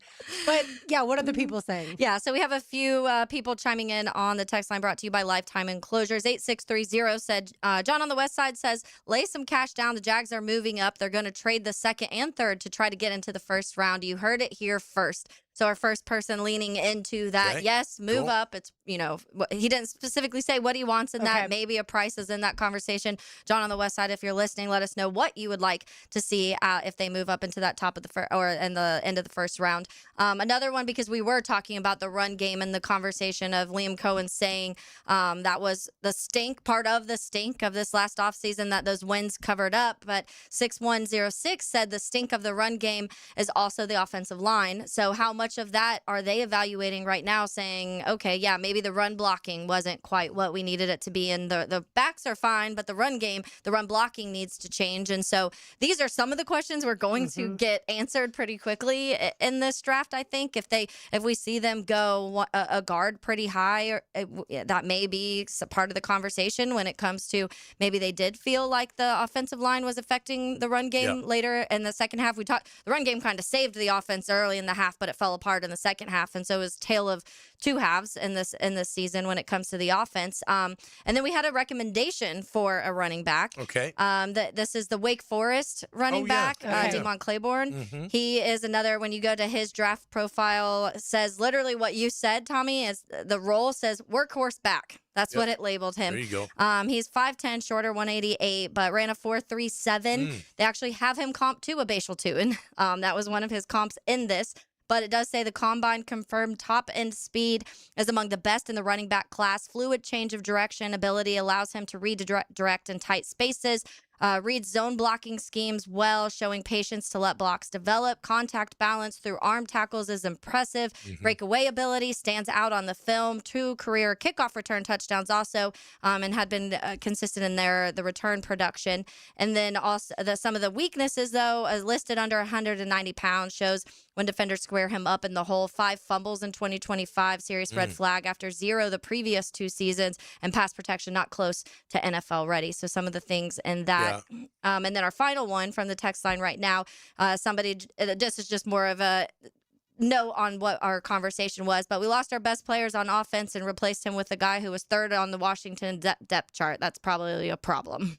So that's talking about those running backs. Yeah, I mean, look, and I don't know. Was he the best player on offense? I don't know if he was the best player on offense. 13 touchdowns helps. He was good. I'm not saying he wasn't good. Yeah, 13's a lot. He's second best. Yeah. If he's not the best, I guess. But yeah, I mean, Parker look, Washington's again, like, wait a minute. I don't think, like we got to see how the draft goes. But I would be surprised that Chris Rodriguez is the only answer to Etienne leaving. I mean, look, but just back to Tootin. I like Tootin. I think he's got explosiveness. He can take it to the house, but he hasn't shown it enough. And could that be the O-line? Yes, it could. Could it also be him hitting the hole wrong, not in the right time? You mentioned the 4.9. It was 4.9, 15 for 74. I mean, other than that, I mean, he had 2.4, 2.1, 2.5, 1.3, 3.2 yards per carry. I mean, these are low numbers. You can't survive having a consistent running game with those kind of numbers. So I can understand why they would look for another running back. But again, I'll tell you this. If they jump up to get Price, he's RB1. If they stick at 56, it's a competition. I think it's more of a competition. Yeah. But again, a second-round pick there's in the hierarchy, there is a hierarchy where you're drafted. That second round, man, you're pretty highly drafted. You're not number 1, but you're pretty darn close. So, they may pencil them in at RB1 with the idea that you're gonna have to earn it. They're all gonna have to earn it. But after that, like an Emmett Johnson in the 5th round, you're just gonna have them all compete and see who the best one rises to the top. And again, that's why Chris Rodriguez Jr.'s here, is because he is that insurance policy, just like Etienne was the insurance policy last year, who turned out to have a fantastic year. Right, because you weren't ready for the rookies to take over, and clearly you're not ready for them to take over now, or you wouldn't make these kind of moves. And Which they haven't done yet. Well, they did the Rodriguez deal, but that's not a a telltale sign. You know what I mean? But a little bit, it's just towards it. They do some in the draft up, and especially moving up, it's going to say something, right? For sure. And it's funny or ironic because we've been talking so much about defense. We haven't gotten to our favorite defensive prospects yet, and we'll probably have to bleed that into tomorrow as well. But the more we discuss the offensive ones, we're like, well, yeah, another tight end is needed. Well, yeah. I mean, if one of these top receivers gets hurt, you might need some depth at receiver. Well, do they love Tootin as RB1, or are they going to add a running back? The interior of the offensive line, how happy are they with left guard, center, right guard? Tackles, we think they're pretty good, but if Cole Van Lanen is injured at this point in time, are they maybe not as confident in Walker Little and things like that? And so there's a lot to discuss on the offensive side because, again, that's Liam Cohen's baby, right? Like, he wants to make sure he has weapons. He wants to make sure he has a good run game and wants to, make the run game better than last year. And obviously, we're confident in the quarterback at this point in time in this system. So there are more conversations, I feel like, that we've had about the offensive skill position players. Well, maybe I'll just say me, wasn't paying attention enough because he talked about the stink and he made it very clear what that was. Yeah. It wasn't anything other than the running game, period. Which is offensive line. Line, and running backs, the whole gamut. Unless he was talking about his quarterback audibling out of runs too much. And that was the message to Trevor. Right. When I call a run play, do not audible out of the run play. But, I mean, as we know, the easiest thing for the quarterback to do is to hand the ball off and get you need the run, positive yardage. So, I don't think Trevor's constantly trying to put more on himself. I just wanted to make a joke. No, it was a great joke, LB. An all-timer for sure. Not like that. By the way, Claiborne total in college had 6 fumbles lost. He did fumble the ball 10 times, but only 6 fumbles lost. So That's since too many. Since we mentioned, we're going to mention fumbles for each of these guys because they did draft Tootin in the 4th round, and he came in with the 9 fumbles. Yeah, he did. No doubt. Well, that and at least he can pass block. He got better at pass blocking. Yeah. Those are the 2 ones that'll keep you off the field. You got to be able to pass block. No matter how good of a runner you are, you have to pass block for sure and do a pretty good job at it. So can't get that quarterback killed. Yeah. Because you can't pick up the blitz and safety or linebacker. Yep. Just unacceptable. Another one and this is on the other side of what we've been getting from the text line brought to you by Lifetime Enclosures. And the 6305 said the running game wasn't great down the stretch, but we were still scoring 30-plus points per game. Drafting a running back in the 2nd or 3rd round would be silly. So that's the 2 sides of this that we're going to get is you still were able to score a lot of points. So why would you spend high draft capital on that? And I think to your point, Lauren, Liam Cohen's going to say because I'm the head coach and I'm an offensive-minded guy and I want to be able to run the ball. And the teams that have won the Super Bowl recently have been able to run the ball very well. Yeah, and I think that's the biggest question is what does Liam Cohen, we know what James Gladstone, not we know what he thinks, but James Gladstone's going to care about both sides of the ball and special teams, obviously, too, all of it.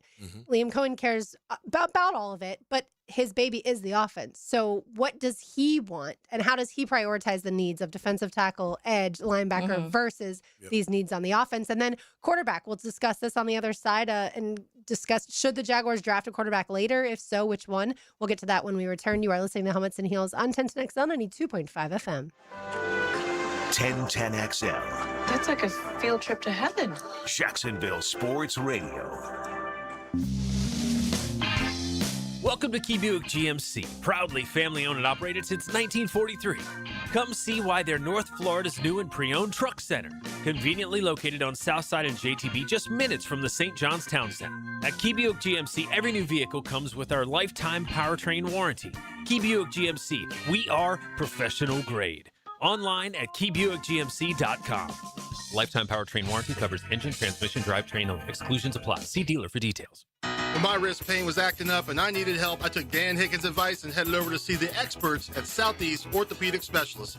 This is Stuart Moore with the PGA Tour. I highly recommend Southeast Orthopedic Specialists. Whenever you have a need, they took great care of me. They'll take great care of you. This is Dr. Kevin Murphy. The next time you need orthopedic care, you can rely on our team at Southeast Orthopedic Specialists. Relieve pain and get back to life. SOS.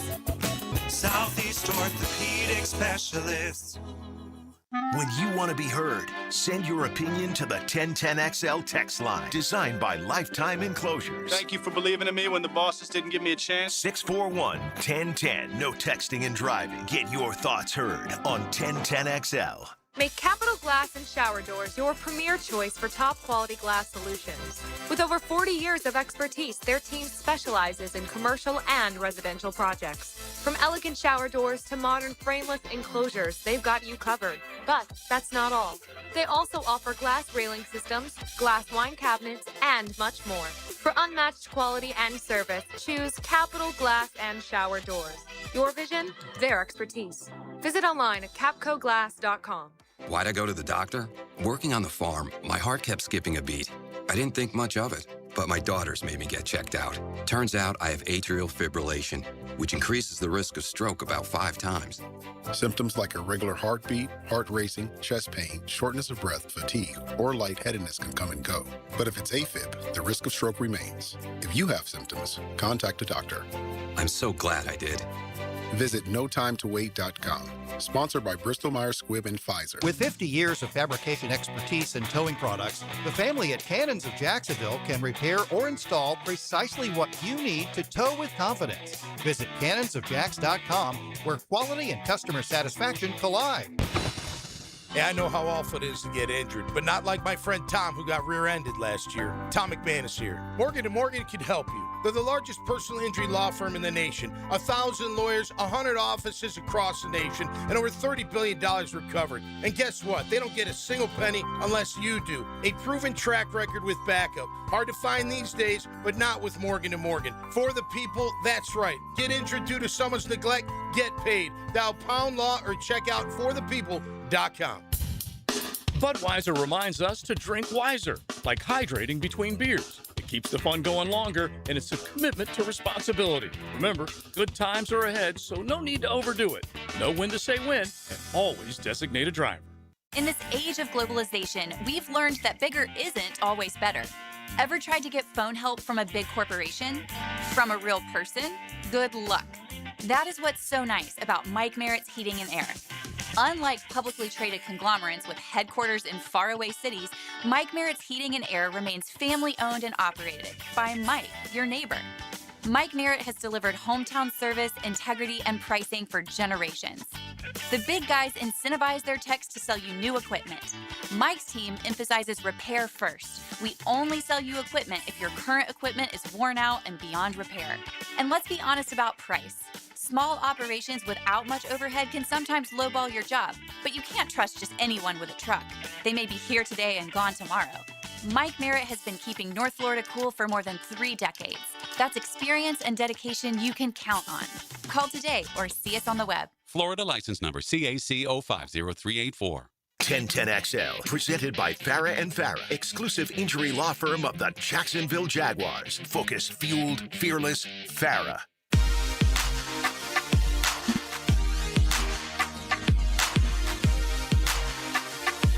All right, before we get to quarterback, let's get to baseball time now for Lauren's Lane. Now, Lauren's Lane. Opened up by Closets by Design. Imagine your home totally organized. So last night I was watching 3 baseball games. Yes, we were watching 3 baseball games because I wanted to watch, of course, Florida play JU, as Tom noted on X. Florida lost to JU, but hey, congrats to Chris Hayes and those guys. Loss for the Gators. Yeah, another midweek loss, another unranked loss, but still good for JU. Yeah. Whenever it's one of our teams, it doesn't hurt as bad, right? And it gets a midweek game. But so Florida lost. I was cheering for UNF to beat FSU. UNF lost. And then I was watching the Rays play the Reds. The Rays also lost. Literally all 3 of the games that we were watching came down to losses. On the plus side, the Rays are playing the Reds right now. And in the bottom of the 8th, the Rays are up 6-1. So at least help the there's NL Central Cubs a little bit. Yes, exactly. All right, let's get into some quarterbacks when it comes to potentially if the Jaguars were looking, I would imagine past the 4th round, maybe somewhere in the 5th, 6th, 7th rounds, if they were interested in a quarterback. But if they were, Taylor, who would you want the Jags to get? Yeah, there's 2 names that I think fit a little later that I also fit the type, and we've talked about this, Lauren, of having a quarterback that can do similar things to Trevor Lawrence. You're not saying you're like, you can't copy and paste Trevor Lawrence. That's just not what you do. But you want a guy who can use his legs. You've seen recently, and especially this last year in that second half, how using his legs opened this offense so much, and the speed that he had in certain areas, and just being a very physical runner. Trevor Lawrence is. So I do think you need somebody who kind of lives in that world too, because you don't want to have to totally change your offensive scheme. And then also go back to Liam Cohen with Baker is similar in that sense of using his legs and also having an arm. So Liam Cohen's familiarity in the NFL are more so quarterbacks like that, outside of maybe what he had in his brief time with the Rams. So there's 2 names for me. Luke Altmaier is one of those. That's one of the guys that the Jags have had a meeting with. Mobile pocket passer, how they describe him, so he can use his legs. That's one of the things I just mentioned. They talk about he goes through his progressions really well. He's not one of those guys that first read merchant type of people. He's really good at going through 1, 2, 3 and being patient in the pocket when he has to, but then able to extend plays a little bit beyond that if he needs to. So that's one for me. The other one is Drew Aller.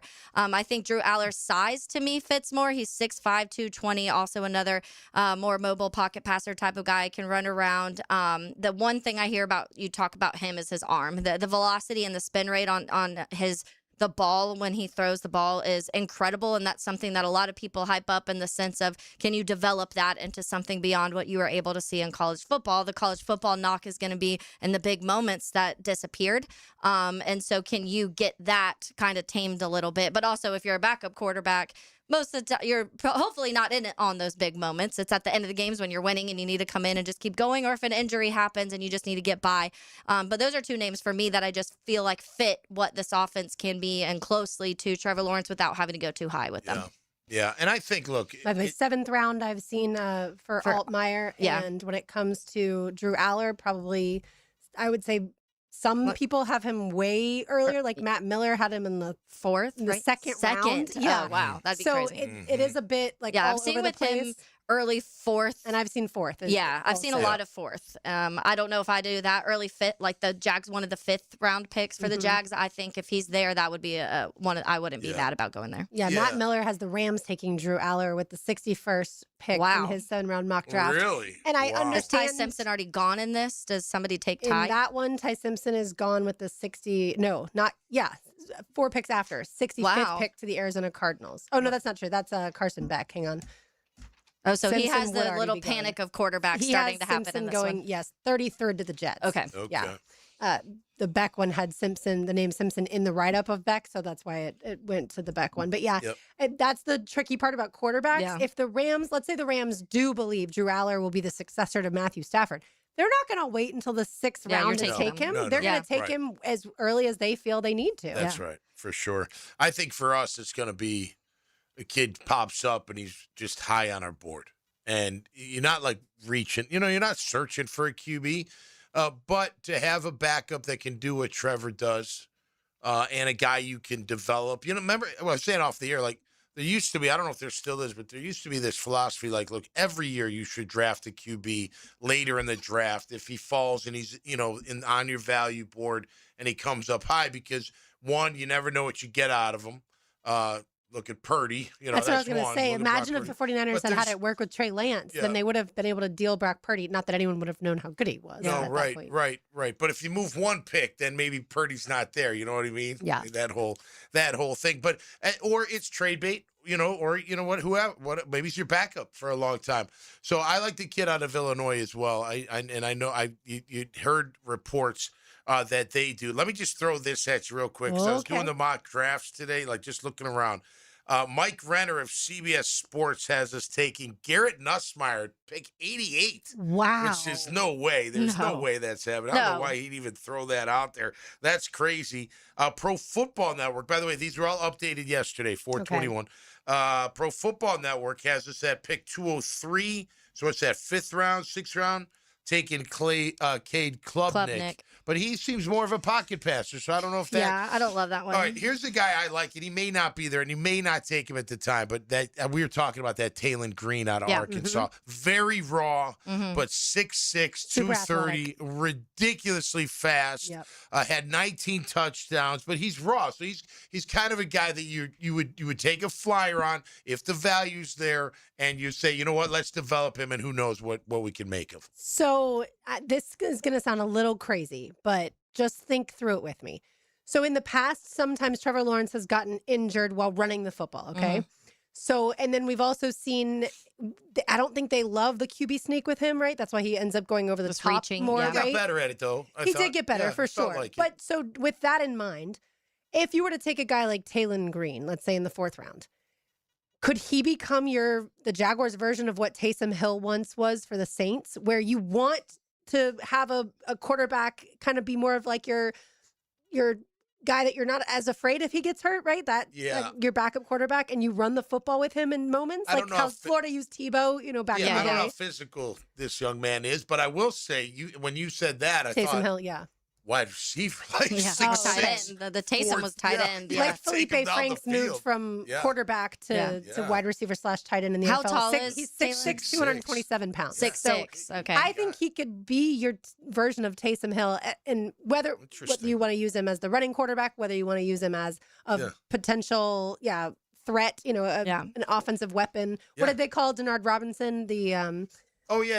He They never called tied him- his shoes, that guy from No. Michigan. Was it just offensive weapon? It was something along those Yeah, lines. they called him weapon, offensive weapon. Yeah, Right. That's so what it was. that, Or like to utility. me, the moment you said Talon Green off air, my brain immediately went to Taysom Hill, and I was like, oh, Wow. there are some fun things you could do to limit the exposure Trevor has, and as far as and some of those getting more those short physical yardage, moments, yeah. and we saw. I'm not going to blame this on Trevor, the loss to the Bills and that 4th and 2, but he fell. He fell against the Chiefs. Like maybe Taylon Green is just a little bit more spry. He'll stay on his feet. Yeah, and again, Trevor was able to turn that into a touchdown against the Chiefs, and he tripped. But I'm just wondering if Liam Cohen's brain, if there's it's like we can use him in other ways. And I think that, I mean, that's a good point, because I've heard other teams mention things like that with quarterbacks. Justin Fields is one of the guys where I see a lot of people around the league of, why don't you start using him different ways? You can have him as a backup quarterback, but use him as a running back, and in different ways, because he's such a physical runner. He's so fast. He can get out of tackles and break tackles and do all of that type of stuff. And there's other quarterbacks that have been linked in that sense of being like, why not? If you can knock out 2 birds and have kind of like a fun little gadget to use every now and then also have your backup quarterback that's being used in that system. So that's it. I didn't realize he was that big. That's pretty crazy, actually. Did Del Rio use Matt Jones as like a running QB ever? Was it always at wide receiver? Do you remember? I remember it more receiver. I remember them drafting him. I'm like, what? And then, wait till you see this kid. He runs a 4.3. I'm like, has he ever gone over the middle for a catch? No. Okay. I mean, but he was really good running the football as a QB at Arkansas, right? He was really good at that. But again, there's I only brought that up because it's the same school. But yeah, I mean, look, he's a raw guy that you can develop. So. In 2005, he had 12 carries for 51 yards, Matt Jones, and in 2006, 2 carries for minus 15. Jeez, hardly ever. Yeah, no, I didn't remember them doing that. That would have been too smart. Yeah. You think they would have thrown a package in there, but whatever. Did you have another one, or did we?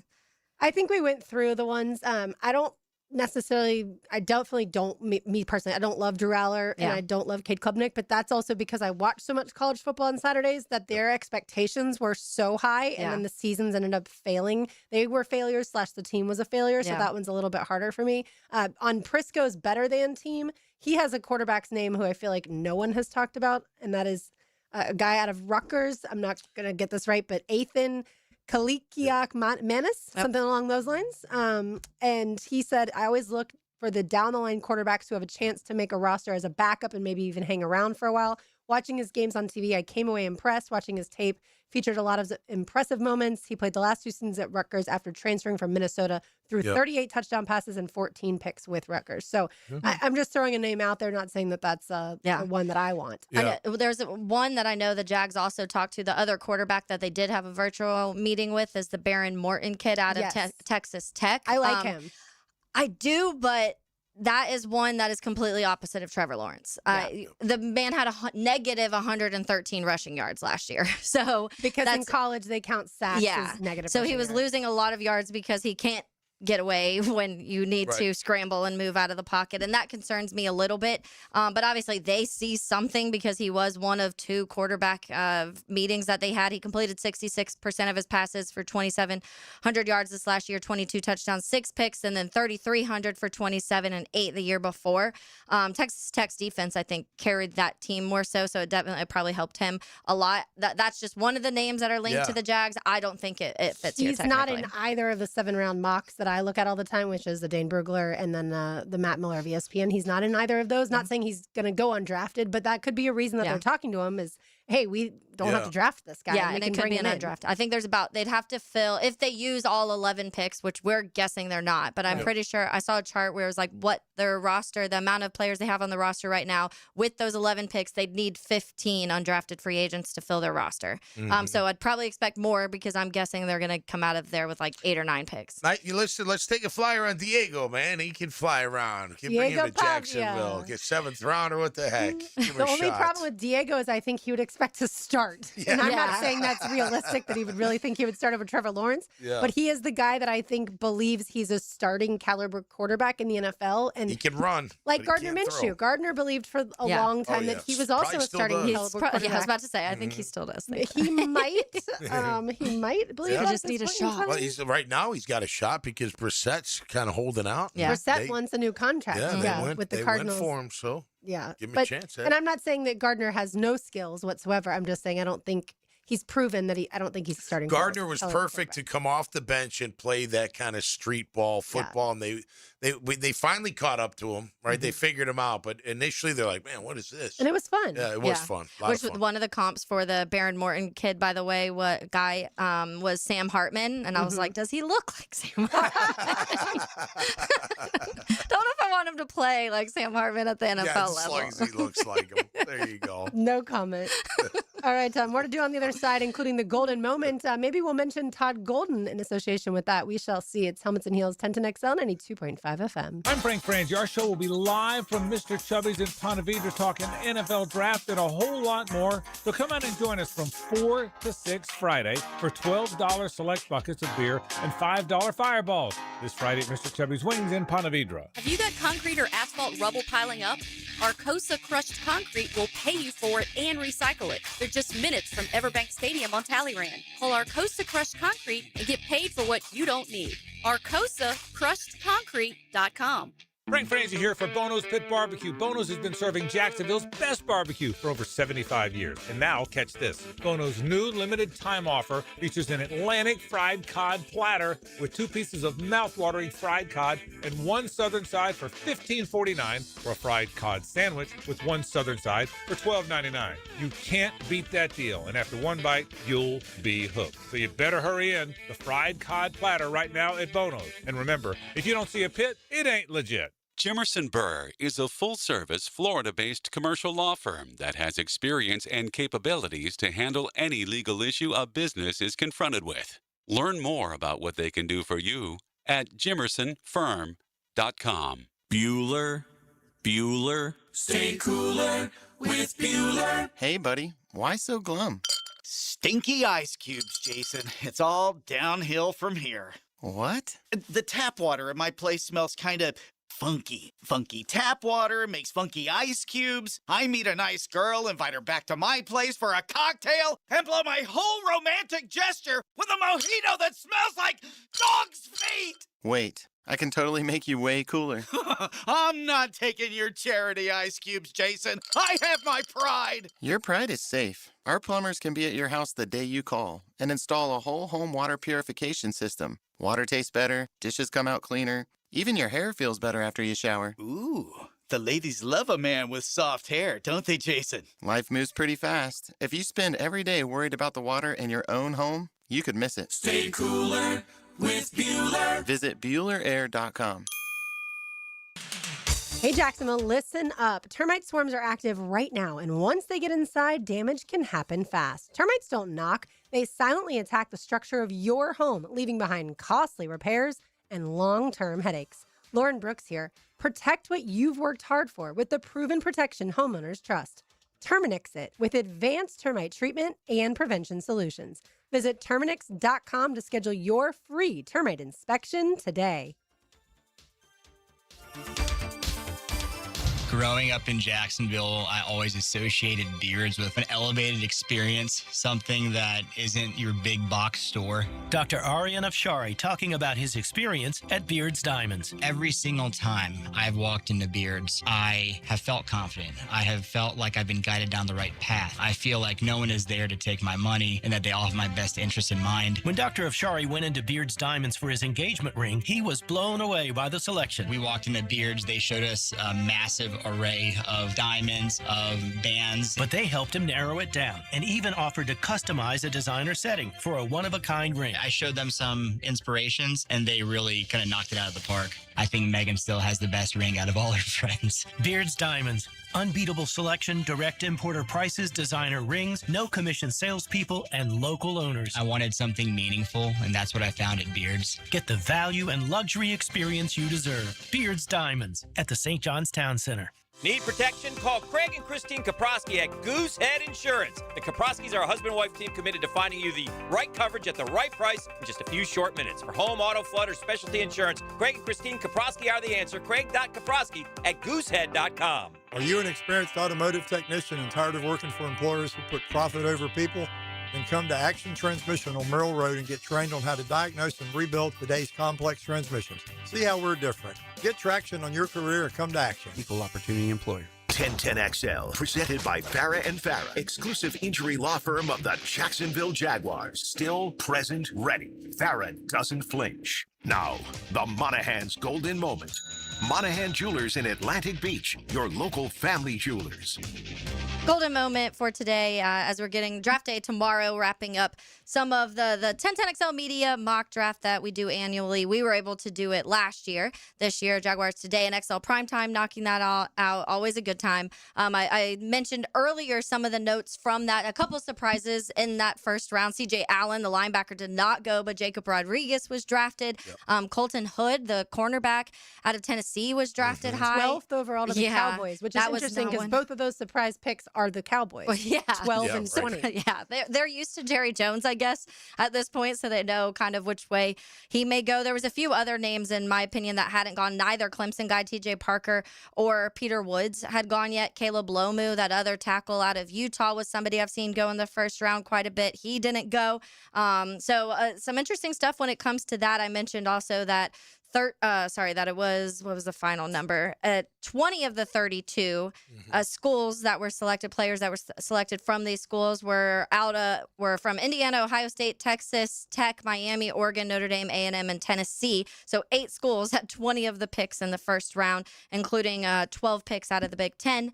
And then breaking it up just by the position, which I thought was kind of interesting too. The most was edge rushers, 6 edge rushers selected in the first round, 5 offensive tackles in the first round, 5 wide receivers in the first round, and then there were 3 linebackers, 3 corners, 3 safeties, 2 guards, 1 tight end, 1 defensive tackle, and 1 quarterback. I always like to take the the 1010XL media mock draft, and then after the end of the first round, compare and contrast. Yeah. Because I do think that the beat reporters have really good ideas of what teams' needs are.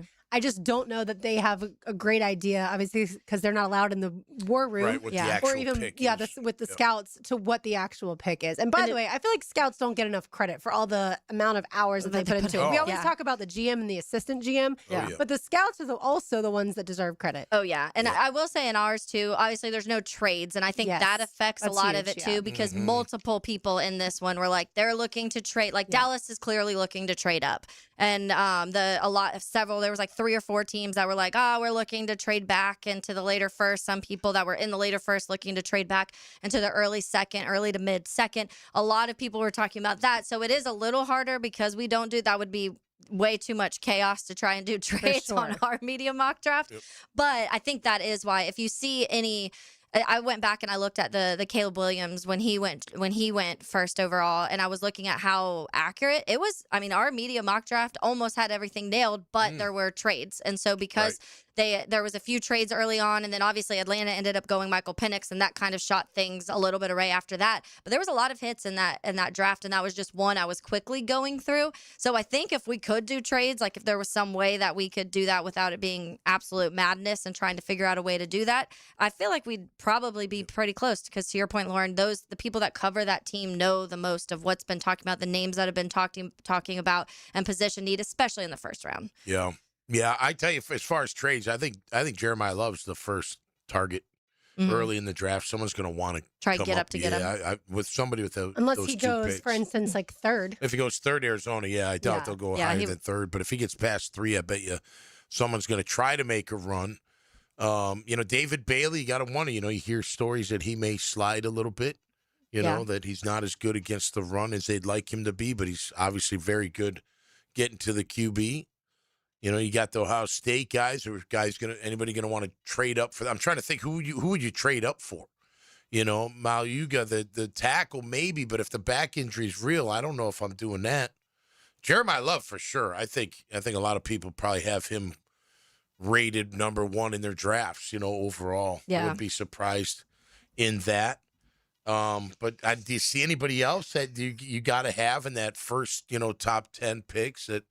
Yeah, I think Dallas for me, I don't know how far people would. I think I could see some mid-round teams wanting to get up to a Reese or a Bailey or a Love, one of those guys, and then maybe some later round guys wanting to get up to a Downs or a Dylan Thieneman or I can see that. Maui-Goa, Yeah. one of those guys. So I don't see these ones where somebody's moving from like 30 to 4, which we don't often see that Right. anyways. I could see more so like the guys in that 10, 11, 12 range trying to get up to 4, 5, 6. And I could see some guys in like 21, 22 trying to get up to 14, 15, 16. Because a lot of the links to show that both the Vikings and the Lions are the safety position is one of the ones that they're really looking at. And so if you really like one of those top safeties, then you try to jump them. And if you do that, then you're having to get up to 17 or 16. Yeah. Yep. So And I could see that. If offensive tackles are coming off the board quickly, like we always talk about a run on a Like we kind of position. saw. Correct. Like Yeah. we saw in this, that's where I do feel like if you're, say, the Eagles and you're picking at 23rd, right? Like if there's multiple offensive tackles already off the board and you really want an offensive tackle, the Yeah. Eagles may feel like they have to move up to get the guy that they want. Yeah. And that's a team where I'd trust them if they're moving up because obviously Howie Roseman has a really good eye for talent. And also they've identified phenomenal talent in the trenches. Offensive line. Like, offensive line and Yeah, they defensive get it. line for sure. Yeah. All right. So I mentioned Todd Golden earlier today. He met with media and our good buddy Mark Long of the AP asked him if he was definitely back for next year. And these are the words Todd Golden said. That's an interesting question, Mark. I'm definitely planning on coaching the Gators. Definitely planning on coaching the Gators. We talked about it yesterday. I don't think that Thomas Houck would come back if Todd Golden said to him, look, I'm 50-50 on returning. I also may go to the NBA. I feel like at that point, Houck would say, all right, then I'm going to go to the NBA. Not that he's going to play for his former head coach.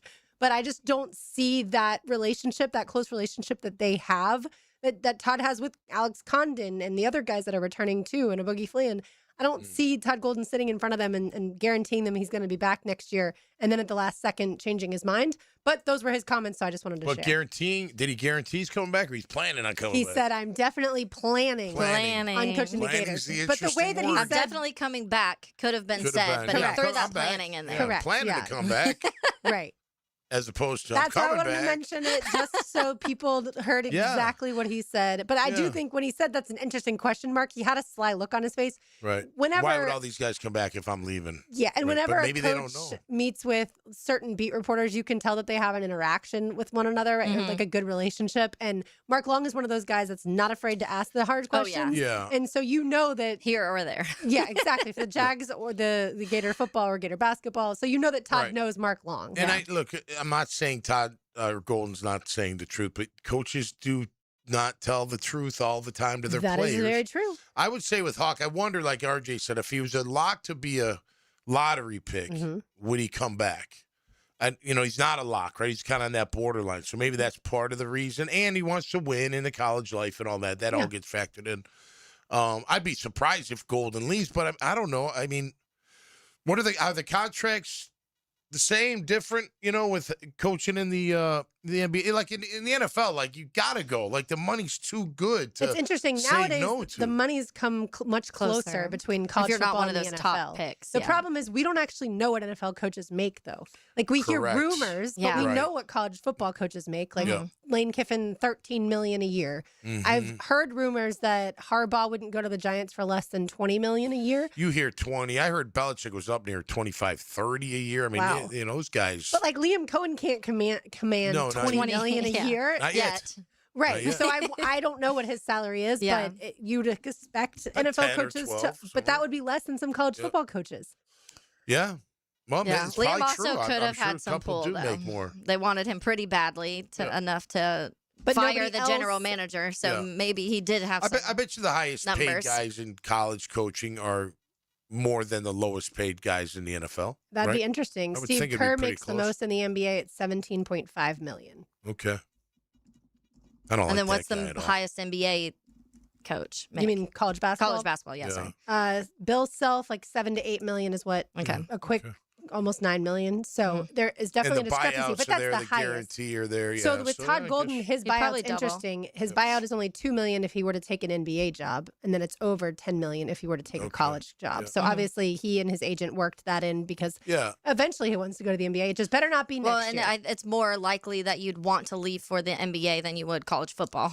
College basketball, for Sorry, sure. Yeah, whatever, no. whatever. Talk. If he wants to go coach football. Hey, if some ball doesn't it worked out. somewhere, buddy. Todd, can you do both, please? All right, I heard they make more over there. That's right. One segment to go. We've got the pest of the day on the other side. Don't go anywhere. It's Helmets and Heels, 1010XL 92.5 FM. Streaming live from the XL Digital Studios. Polished by Harbor Dental Care, the locally owned smile restoration experts. Frank Frangia here. I've been telling you about Stanley Pools for years. But you know my favorite thing about this family-owned company? They take such good care of my pool. All I have to do is relax and enjoy it. Stanley Pools has been the best in the business since 1988, and their weekly maintenance makes owning a pool effortless. You can trust Stanley Pools to build your pool or upgrade it. They've done both for me. Call 904-269-7277 or find them online at StanleyPoolsFL.com. Stanley Pools, a family tradition of fine swimming pools. Hey everybody, Mike Dempsey here, and the cooler weather is upon us. Folks, it's the perfect time to try the new breakfast sandwich from Dandy Foods. A hearty one, too. A twin-pack cinnamon swirl and country sausage. You get the sweet first, then the salty kicks in, and trust me, they are addicting. And you'll find them all at daily stores around town. So the next time you're out and about, stop and get all that deliciousness in less than a minute from Dandy. Just one more reason to go out and make yours a dandy, and do it today. The NFL draft is almost here, so that means it is time for spring cleaning and spring organizing. Lauren Brooks here, and I've told you I love our organized closets from Closets by Design. They create custom storage systems designed around how you actually live, from closets and garages to entertainment centers, laundry rooms, and storage for every space and budget. Make an appointment today to tour their beautiful showroom on Phillips Highway, and get this, 40% off, plus an extra 15% off free installation and 18-month special financing. Schedule your free consultation at 904-878-9393 or online, closetsbydesign.com. This is Jeff Middlecoff with Cogent Bank. My associate Ryan Salem and I joined Cogent Bank because we wanted to revolutionize the mortgage business, just like Cogent Bank has revolutionized the banking business. So Ryan Salem and I are able to leverage the power and stability of Cogent Bank to go out and find our clients the best investors, the best products, and the best rates in the entire country for your particular mortgage loan. Of course, you don't have to be a customer at Cogent Bank to take advantage of our mortgage services to buy or refinance your home. We offer jumbo loans, VA, FHA, conventional and investment loans. At Cogent Bank, we offer mortgages nationwide, so we can help you with a second home or help a family member who lives or is moving to another state. Call Ryan Salem or myself, Jeff Middlecoff, at Cogent Bank today, 904-442-9191, to see how we can help you with any of your mortgage loan needs, whatever or wherever they may be. Member FDIC, Equal Housing Lender, Cogent Bank, NMLS ID 402296, Ryan Salem, NMLS ID 1182429, Jeff Middlecoff, NMLS ID 249086. Ackerman Cancer Center is the community leader in cancer treatment, offering advanced proton therapy treatment for cancers near vital organs or complex, hard-to-reach areas. Take charge of your well-being with AckermanCancerCenter.com. Like many football fans in Jacksonville, I love defense. Hi, I'm attorney Lee Lockett, and I'm here to tell you that defense in the courtroom is important as well. That's because penalties for DUI are much more serious than penalties on the gridiron. If you or someone you know is facing a DUI, call us for a free case analysis now. Know before you blow 858-9818. Put my more than 20 years of experience to work for you. Office is Jacksonville, serving all surrounding counties. Call 858-9818 or go to knowbeforeyouBlow.com. Big Brothers Big Sisters is teaming up with the NFL to inspire change. From now to draft day, Big Brothers Big Sisters is following the NFL draft, aiming to recruit potential bigs. Hi, I'm Brent from the 1010 sales team. I'm committed as a mentor, and we need you to step up and become a mentor too. There's a waiting list of more than 50 children hoping for a mentor. It's just a few hours a month. Be a mentor, become a big. Visit bbsnefl.org. Be a mentor or visit Big Brothers Big Sisters and click on Big Draft. Hey, it's Travis from Cannons of Jacks. When you need a trailer hitch, gooseneck, or RV towing options, call us at Cannons. We've been doing it for 55 years, and customer service is our #1 priority. Visit cannonsofjacks.com. 1010XL, presented by Farah and Farah, exclusive injury law firm of the Jacksonville Jaguars. When it's game time, Farah doesn't flinch.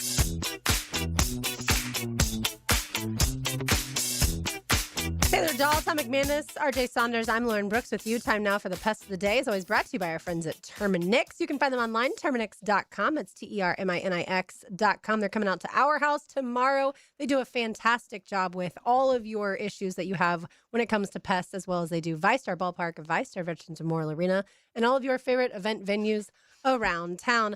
The Pest of the Day. Nobody in the sports world is paying any attention to the NBA playoffs or the NHL playoffs at this point in time because it's all focused on the draft, and that includes the three of us, but not one RJ Saunders. He's paying attention to the fact that the Magic take on the Pistons in Game 2 tonight as the Magic look to go 2-0. This is going to be a crazy one. I hope everybody has their seatbelts buckled, fastened. And if you do need one of those masks, make sure to protect yourself first before the women and children. I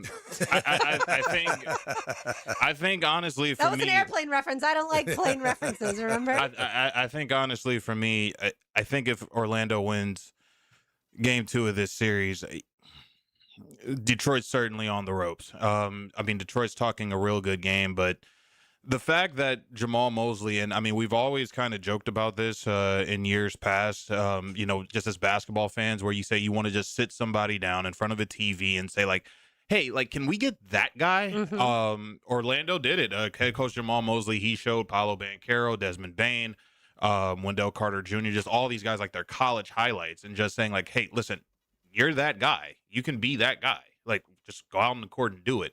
If they're doing that and they have this sense of togetherness, I just believe that this is a team that can go the distance and, shock the world in terms of, winning a first round series. It's not like we haven't seen this done before where 8's beating a 1. So, hey, also at the same time, I didn't think the Lakers would be up 2-0 in their series right now, especially with no Luka and no Austin Reeves. So,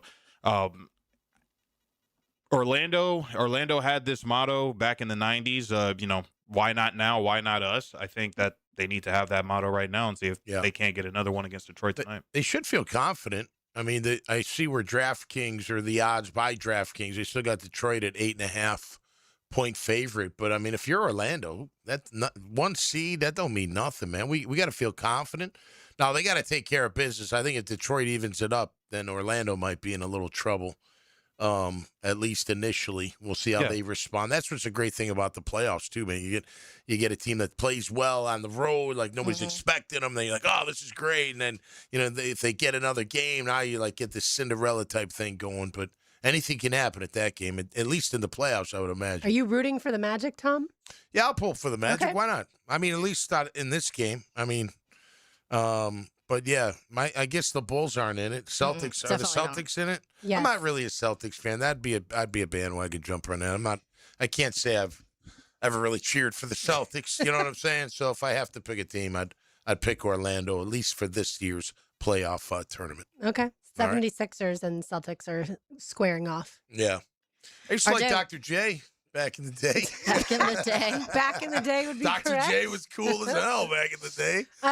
Did one of you mention Chris Bell from Louisville, the receiver, as a potential fit here for the Jaguars? We've mentioned him earlier in the week, but yeah. I just saw Ian Rappaport tweet out a video where he's running on a treadmill, and the reason he's not in the first round or expected to go in the first round is because he did tear his ACL in November. But apparently he's ahead of schedule and running 18 plus miles per hour on said treadmill. Good for him. 6'2.5", 222 pounds with 4.3 speed. Now he's just got to cut instinctively without recognition. Got to see that stuff. Did you see, by the way, Pete Nakos posted this. Indiana, obviously, with Fernando Mendoza going number 1 overall in the draft tomorrow. Kurt Cignetti has the Hoosiers spring game set for tomorrow night at 8 p.m. Right? And the draft is starting. I was like, how Cignetti of you? Yeah. Just Google him. Yeah, just Google him. Yeah, exactly. He was like, on to next year. I don't care who's drafted. They're gone. Time to worry about this season. Yeah. It's not party time. We got a job to do. Yeah. I would like to know multiple Hoosiers, by the way. I would like to know here in Jacksonville just how long it would take us to get over a Super Bowl victory as far as the celebration. Yeah. A long time. Forever. You'd be like Mardi Gras for 6-8 weeks, something like that. All right, let's say hello to the Frangie Show. Now, the 2-minute drill is driven by nobody but Nimnicht. Nimnicht Chevrolet on Cassett Avenue and Nimnicht Buick GMC on Phillips Highway. Hayes, I'm definitely planning on coaching the Gators. Did that make you feel good? Oh, yeah. I was never that concerned that he was going to leave for Golden State anyway. But particularly once, Houck came back, there's no chance he's leaving. There's no chance he's leaving. It'd be so rude. You just don't do that to kids that you love. You don't coerce them to come back, to leave in the middle of the night, and who knows? Because Florida's not going to hire Carlin Hartman. Like, that's not going to happen. What if he's just getting back at Aberdeen for leaving? And then there you go. Right. You're all going to have to suffer so that I can get my revenge on him. On a guy who doesn't even have his eligibility yet. Yeah, exactly. But I like the thought. I do think he's. I don't think he's the Florida coach in 4 years. I understand. I do think that he will go to the NBA, and he might go next offseason if the right job is open. Because again, you probably are going to leave when you're in Todd Golden's position. You're probably going to leave when you have to undertake a massive rebuild, which they are going to have to do next year. Like, there's no way around it. Like, now you're going to lose Houck, Condon, Shinley, probably Fland, Aberdeen. So, that's the perfect opportunity for him to say, all right, it's been great. We've had a great run here, and hopefully they've won a second national title. And then he goes and takes the best NBA job that he can get. All right, so your lean as of right now, the Jaguars pick at 56, and yes. If so, okay, and now that you think that, what position group are you leaning towards? I think it's got to be defensive tackle. I just don't think adding, Rook in a trade, dispels the need. It helps. It's a dart that you throw at a board. But I don't think it solves it. I don't think you can feel like it solves it on its own. So I would think defensive tackle at 56 because there's a need there. And again, it's just a position group that just has no depth at all this year. So if you wait until 81, I think you're really starting to see a depleted board. So I think at 56, you're still okay. So I would take one there, and then you can take advantage of the deeper positions, with those 3 third-round picks. So that's what I think they're going to do. But look, old Jimmy Gladstone's having a press conference tomorrow night after the first round. So, obviously it'll be interesting because you don't often see a press conference when you didn't select a player. So it will open up some interesting questions about the Friday plan, because what else are we going to ask? Right. I can't ask what you had for dinner. Yeah. I can't ask what you think about what the Raiders did with Mendoza or whatever, or the big trade. So we're not going to have a player to discuss. Do you think it's going to be a lot of what's the plan for tomorrow? What's your board look like? Will you have to aggressively work the phones? So I'm really looking forward to it. Do you think they cancel that potentially, that press conference? Well, I wouldn't think, because they've announced it. It wasn't, frankly, I didn't think they were even going to have us come. Yeah. Like, that was the talk last week, is that we'll just come on Friday. And so I was a little surprised when I saw the email, and the GM was going to talk after a first round in which they're not going to pick a player, it appears. So, but it'll be very interesting. So, look. Anytime something new happens on this feed, it excites me. And I've never seen this, so I'm excited for that press conference. Sounds good. Thank you, All right, Hayes. thank you, guys. Scholar Athlete coming up on the Frangie Show. Okay, brilliant. We shall be listening. All right, that'll do it for us today. For Taylor Dahl, for Tom McManus, for RJ Saunders, I'm Lauren Brooks. These heels are made for tucking. We will talk to you tomorrow on the first day of the draft, but don't go anywhere. The Frangie Show is next. Gonna walk all over you. He's the voice of the Jags, Frank Frangie. He's the Jags beat reporter. He's Carlisle. Get more Jags on your ride home. The Frangie Show. Afternoons on 1010XL.